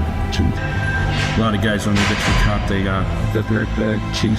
they start training heavier and heavier because, of course, you get stronger and stronger as your weight climbs and they get injured. So trying to be a smart bodybuilder at the same time be the best, which My whole goal is always I want to look my absolute best for me. Rather, I don't really care what other people think. There's a certain look that I'm trying to achieve. It's not necessarily being the biggest, hugest, ripped guy. It's an all-around look where you can still stay marketable and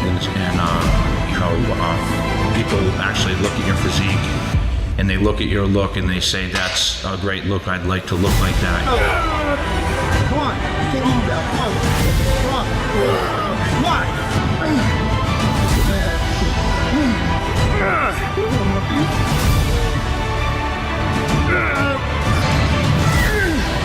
Push, man.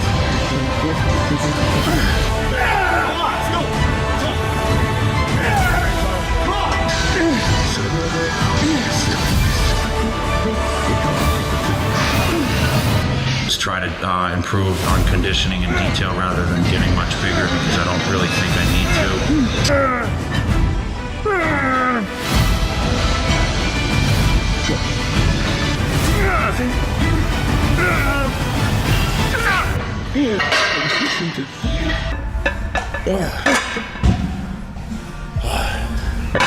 The key is to keep as much tension as possible on. I could show and prove that the last year wasn't a waste of time, especially for the lats, for the upper back, also for the lower back.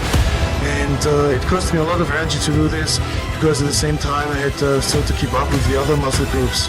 Tonight 280, last year was 270, but also in quality. Nasser, Il, Samati.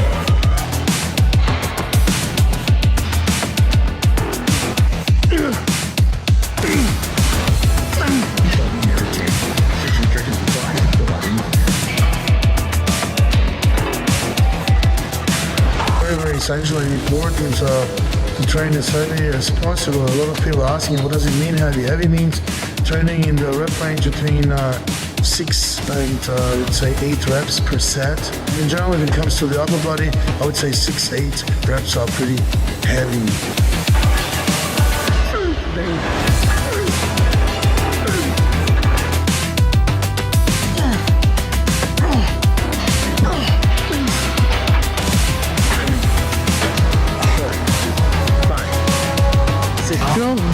To have a good training partner, it's always important to have the same goals. If he would have a different goal than I would have, then it would be kind of different. I would say it would be bad for me. But I like to play as high as possible in the winter, so he does as well. So that's a good combination.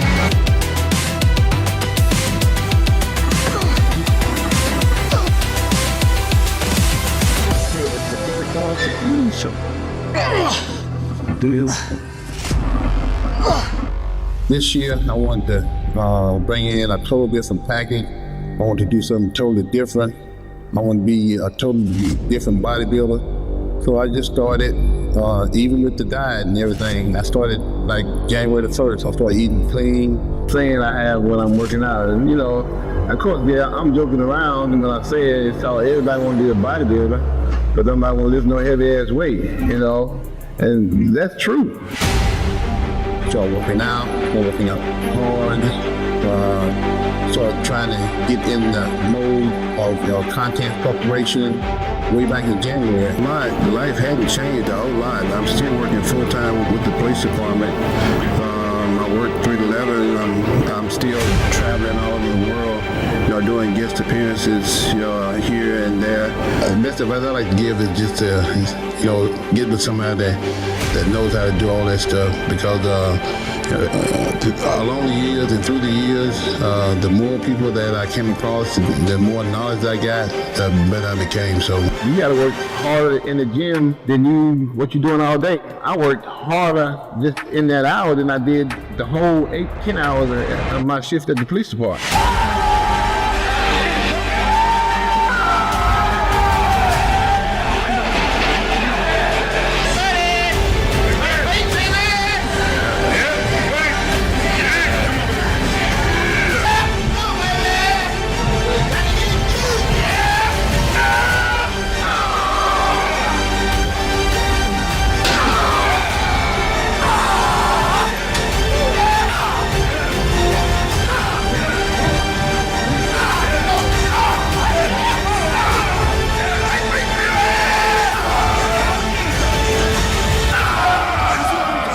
Baby.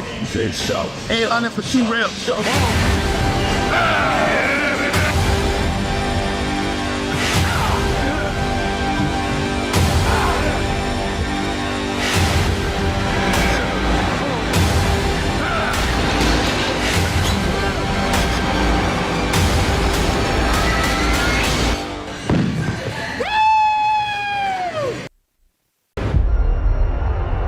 Ladies and gentlemen, it is my honor to introduce the greatest bodybuilder on the planet,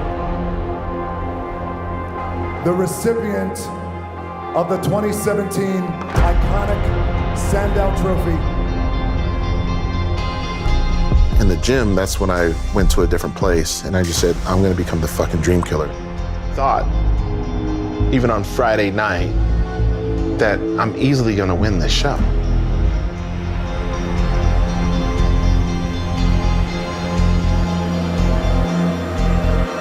The 7-time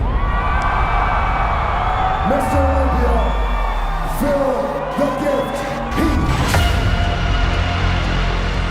The mindset of Phil Heath is on a different level.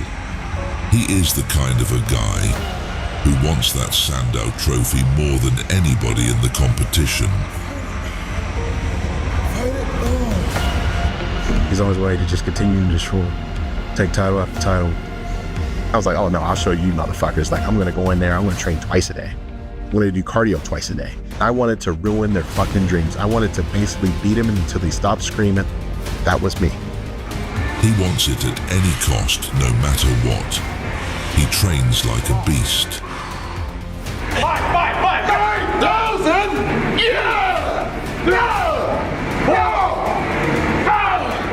He eats like a pro nutritionist. He plans his competition prep like a professor. He is the king, who just born to rule. Look at Dorian's calves, like, wow, massive, right? So I gotta make sure, if I need a back, Dorian Yates, Ronnie Coleman. Come on, Bill! That's what he did in Mr. Olympia 2011 to 2017. He conquered the show every time he came. His 6-time Mr. Olympia, There it is. Phil the Gift. Phil has great work ethics, great planner as a competitor, who knows everything about competition and how to win it, which muscles should be trained, and how much that muscle is needed. He made every muscle on his body like it's popping out of the frame. He is so intelligent. You can say he is fucking engineer of bodybuilding, Nad. He has dominated Mr. Olympia. When it comes to training, he does not just train hard, but smart too, with his coach, Haney Rambod.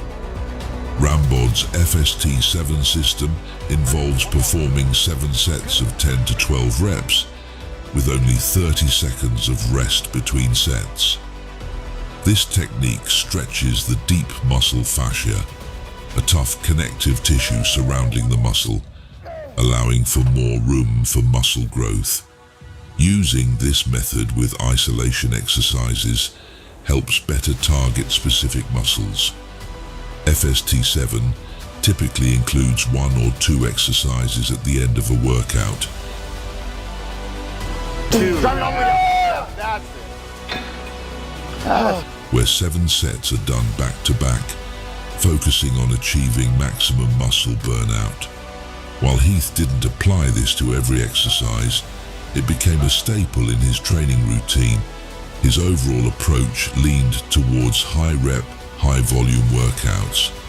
Heath has mentioned that he wasn't big on heavy squats, maxing out at 495 pounds for 8 to 10 reps during his training sessions.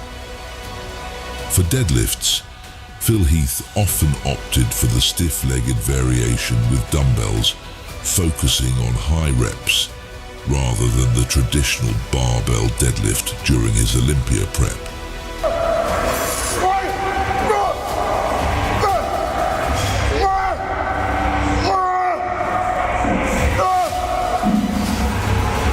When it came to arms, his training included incline dumbbell curls with 70-pound weights and tri-sets of triceps push-downs for 10 reps, progressing from 110 pounds to 120 pounds, and finally to 130 pounds.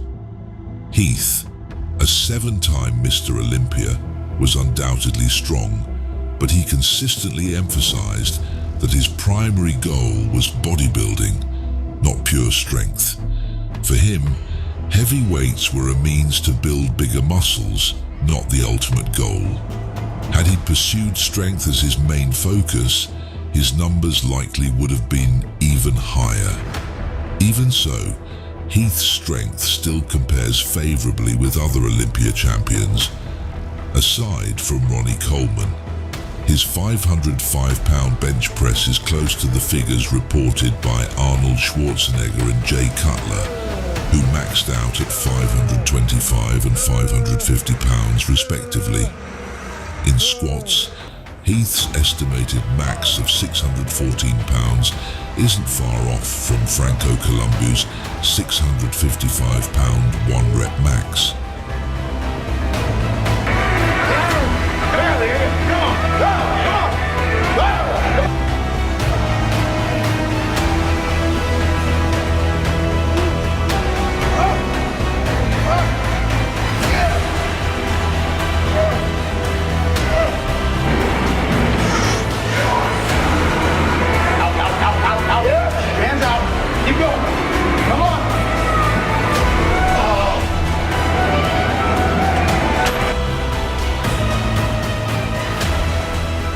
Phil Heath's victory at the 2011 Mr. Olympia marked the beginning of an impressive winning streak that extended until 2018.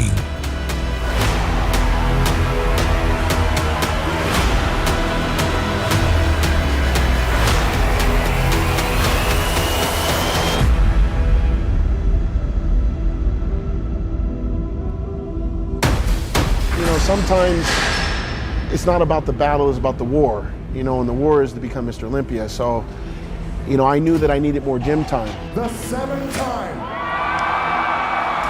Mr. Olympia, Phil the Gift Heath. I have to thank Jay. He's really stepped up and became not just the fan that he was. He's now living, I believe, what is his dream. And now he sees as his future.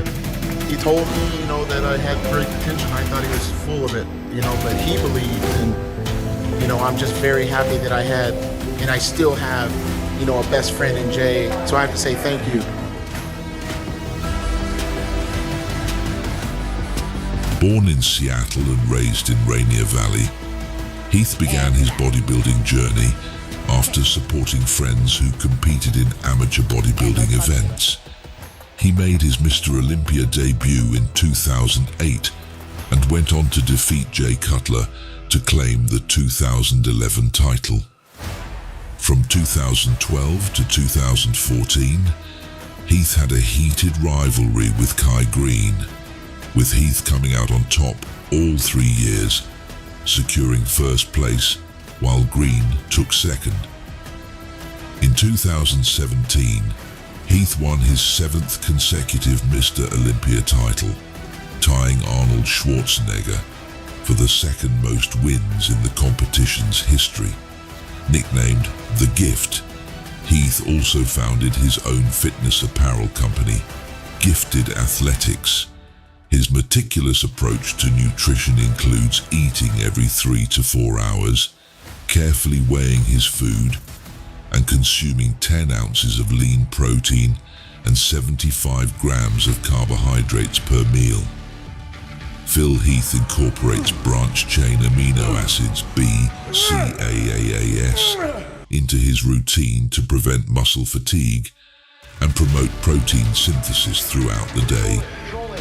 He also takes glutamine to prevent muscle loss and a pre-workout supplement with nitric oxide, which increases blood flow and shuttles nutrients to his muscles.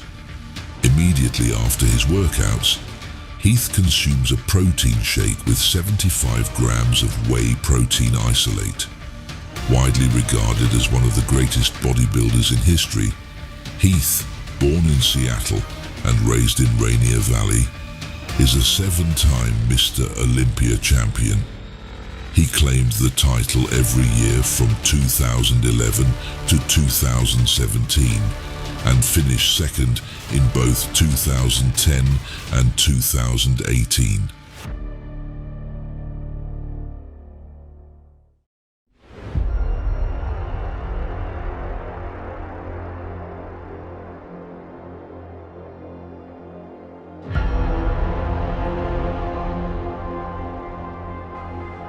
A legendary bodybuilder, Eddie Robinson,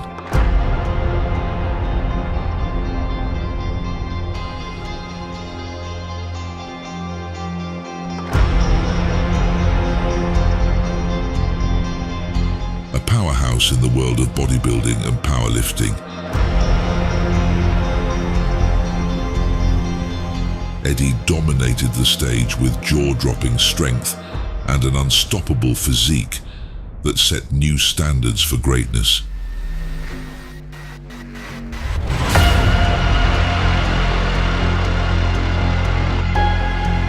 From crushing world records to winning major titles like Mr. USA and Mr. America, Eddie's relentless drive, explosive workouts, and fierce determination made him an icon in the sport.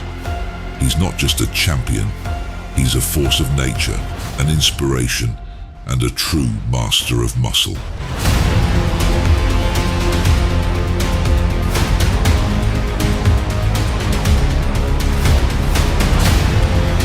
Eddie Robinson is an IFBB professional bodybuilder and powerlifter born and raised in Ohio, USA.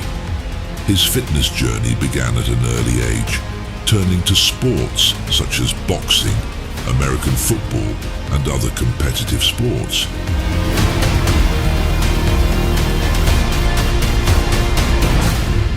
How did you decide on bodybuilding when you had so many options? It's just to take something out on the weight, just to see what you can handle, and just to feel. When you get underneath something and just to see what you can do to prove to yourself, I captured a world record in '84 in the bench press, which was a 610 to 575. I did in Tampa. It was an unofficial world record, but it's something I did, which is cheap. He began building a reputation as a talented American football player in his youth, but family difficulties soon caused his sports career to come to a halt. As a result, Eddie had to leave American football behind. During this period, his family faced financial hardships, and Eddie was compelled to start working at a young age to support them through tough times. Despite his challenging childhood, Eddie ultimately found success as a powerlifter and bodybuilder, allowing him to move forward in his fitness journey. Eddie Robinson was born on September 22, 1964, in Akron, Ohio, USA. With consistent hard work, his family managed to overcome their financial struggles, freeing Eddie to once again pursue his dreams. This time, he chose to follow his passion for lifting, turning it into a career as a powerlifter.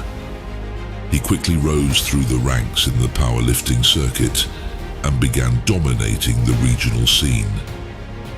You know, I like, see, my problem is power. I like heavy weight. I mean, when you get underneath, 600 pounds on the bench or those, 140s, 150s, just listen to the bones popping, as you're doing your reps. The feeling is unbelievable. That's my biggest thrill.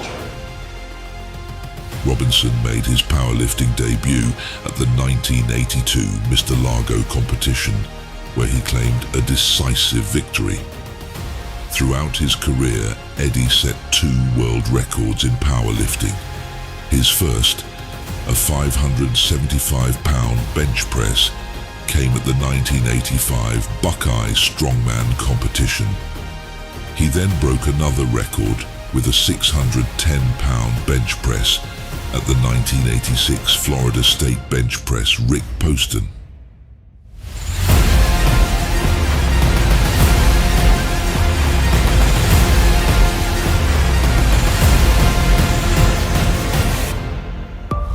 You must come from a very strong family to be able to hoist weights around like that. Not strong, is my family's the heritage, just the background of my family. Got a lot of German in me, and my mother's shoulders are about this wide, She'll come in with 4 bags of groceries in each finger, which it is like it was the genetics,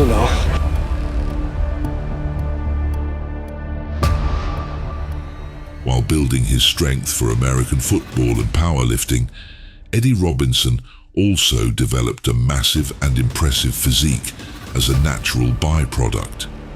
He made his bodybuilding debut at the 1986 NPC Junior Teen National Championships, where he won in the heavyweight category and took the overall title.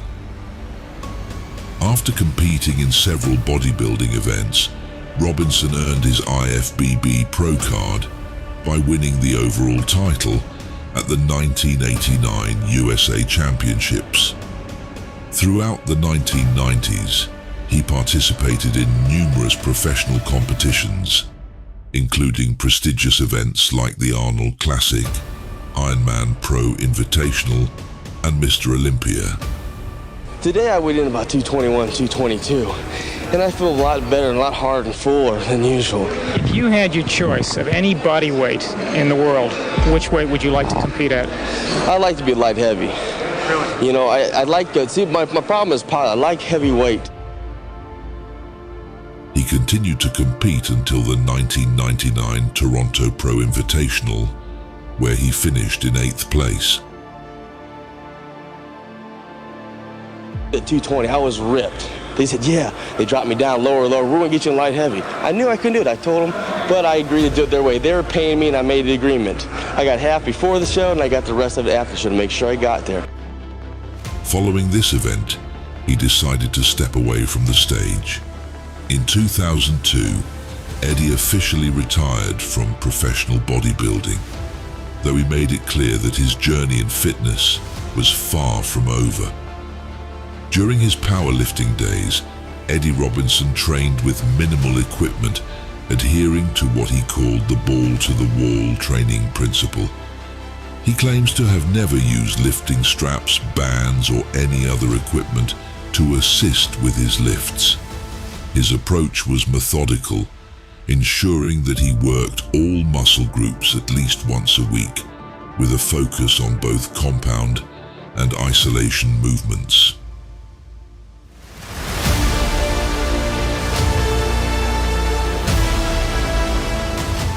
He also paid careful attention to working muscles from different angles and positions to achieve complete development. Robinson's bodybuilding diet was significantly different from his powerlifting diet. While he followed a strict diet during his powerlifting days, he had more flexibility to include carbohydrates and fats. In contrast, his bodybuilding diet focused primarily on consuming high-quality proteins. he considered dieting the most challenging aspect of his bodybuilding career. From Eddie Robinson, we learn that success doesn't come easily. It requires hard work, determination, and the resilience to overcome obstacles along the way. You know, people do that shit with their abs all the time, you know, but what about right there? You're stupid. Why am I stupid? Because. Why? Because I look like this? Because you look like this and you don't do shit. Yeah. And that's from one workout with us together. Phil the Gift. Heath shocked the industry with his remarkable 7 consecutive Mr. Olympia wins. The 7-time Mr. Olympia, Phil the Gift Heath. As spoken from the mouth of Dwayne "The Rock" Johnson. Even after 7 years since his last win at the 2017 Mr. Olympia, Phil is still a gigantic bodybuilder. It seems that if he were to compete today, he would still place in the top 5 even though he is turning 45 this year. He was trained by Haney and won his first title by defeating his friend, 4-time Mr. Olympia Jay Cutler.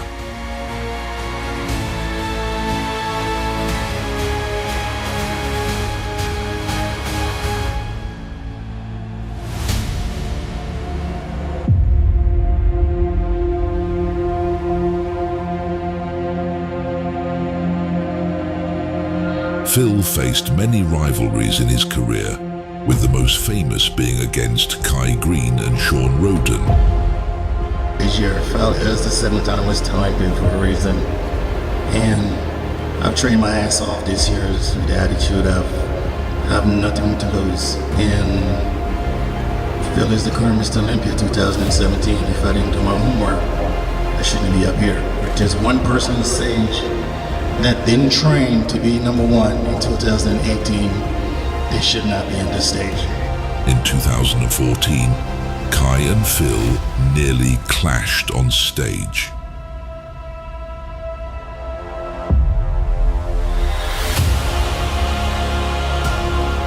Greene is also a well-known bodybuilder in the history of the sport. In 2014, he ignited a small conflict before the Olympia. People said today is a new day. Tomorrow is a new day. And it's going to be beautiful. The future is upon us. The past is over.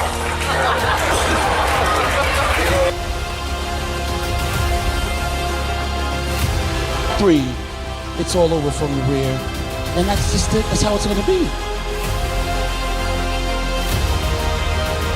By 40 pounds, does that put you in a 285 range? How's that feel, though, Bill? Did you hear it? Are you thinking about it?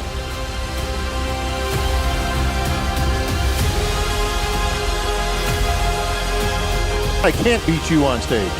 2011, 2012, and 2013. That's the past, brother. Which escalated into a near hand-to-hand confrontation on stage.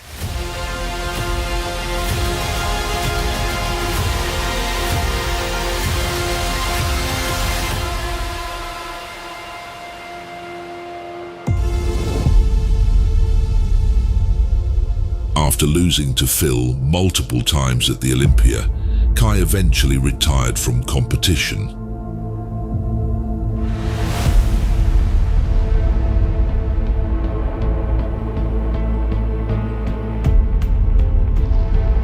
It's been a long time since, and both are happy in their lives now.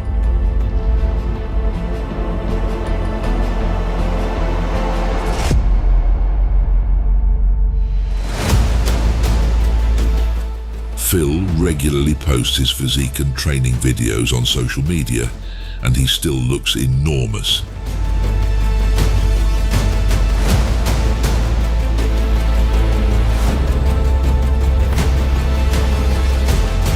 This man, the greatest trainer, Ronnie Rambod. I appreciate you, much. We had a great time. Greater times are ahead of us.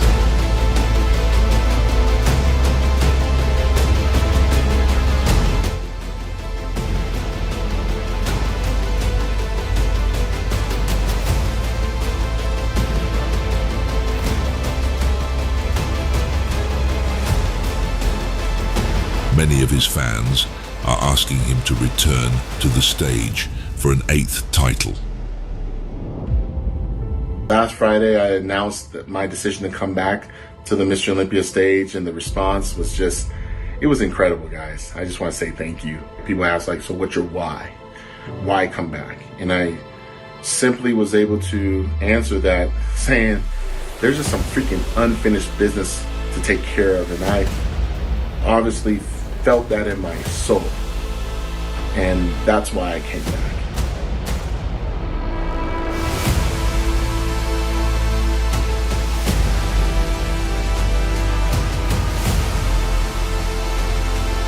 Phil did attempt to come back in 2019 after hernia surgery, but failed to claim his 8th title.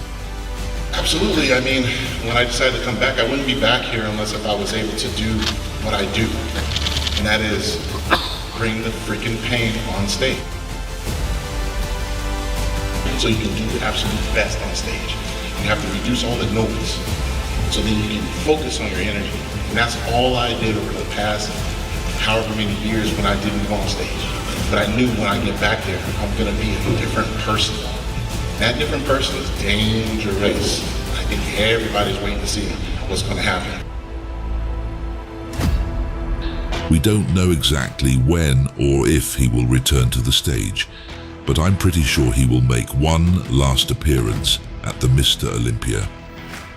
Recently, a documentary titled Breaking Olympia, the Phil Heath story, was made about his life, where he discussed his transition from football player to bodybuilder, his victories over Jay Cutler, his final win by defeating Big Remy, and losing his title to Shawn Rhoden. In his recent social media posts, his physique still resembles that of a bodybuilder in the off-season. His muscles are popping, his legs and quads are still insane, and his arms are huge. What else is he missing? I think nothing. If he comes in at 100%, he will still be a danger to many athletes. Just think about it. He's not even preparing for competition and still has that look and size. If he starts preparing for competition, I can't say for sure that he will win. But if he returns, many bodybuilders will likely lose their spot in the rankings. I'm telling you, he is dangerous. Well, that's my opinion. What's yours? Let me know in the comments section.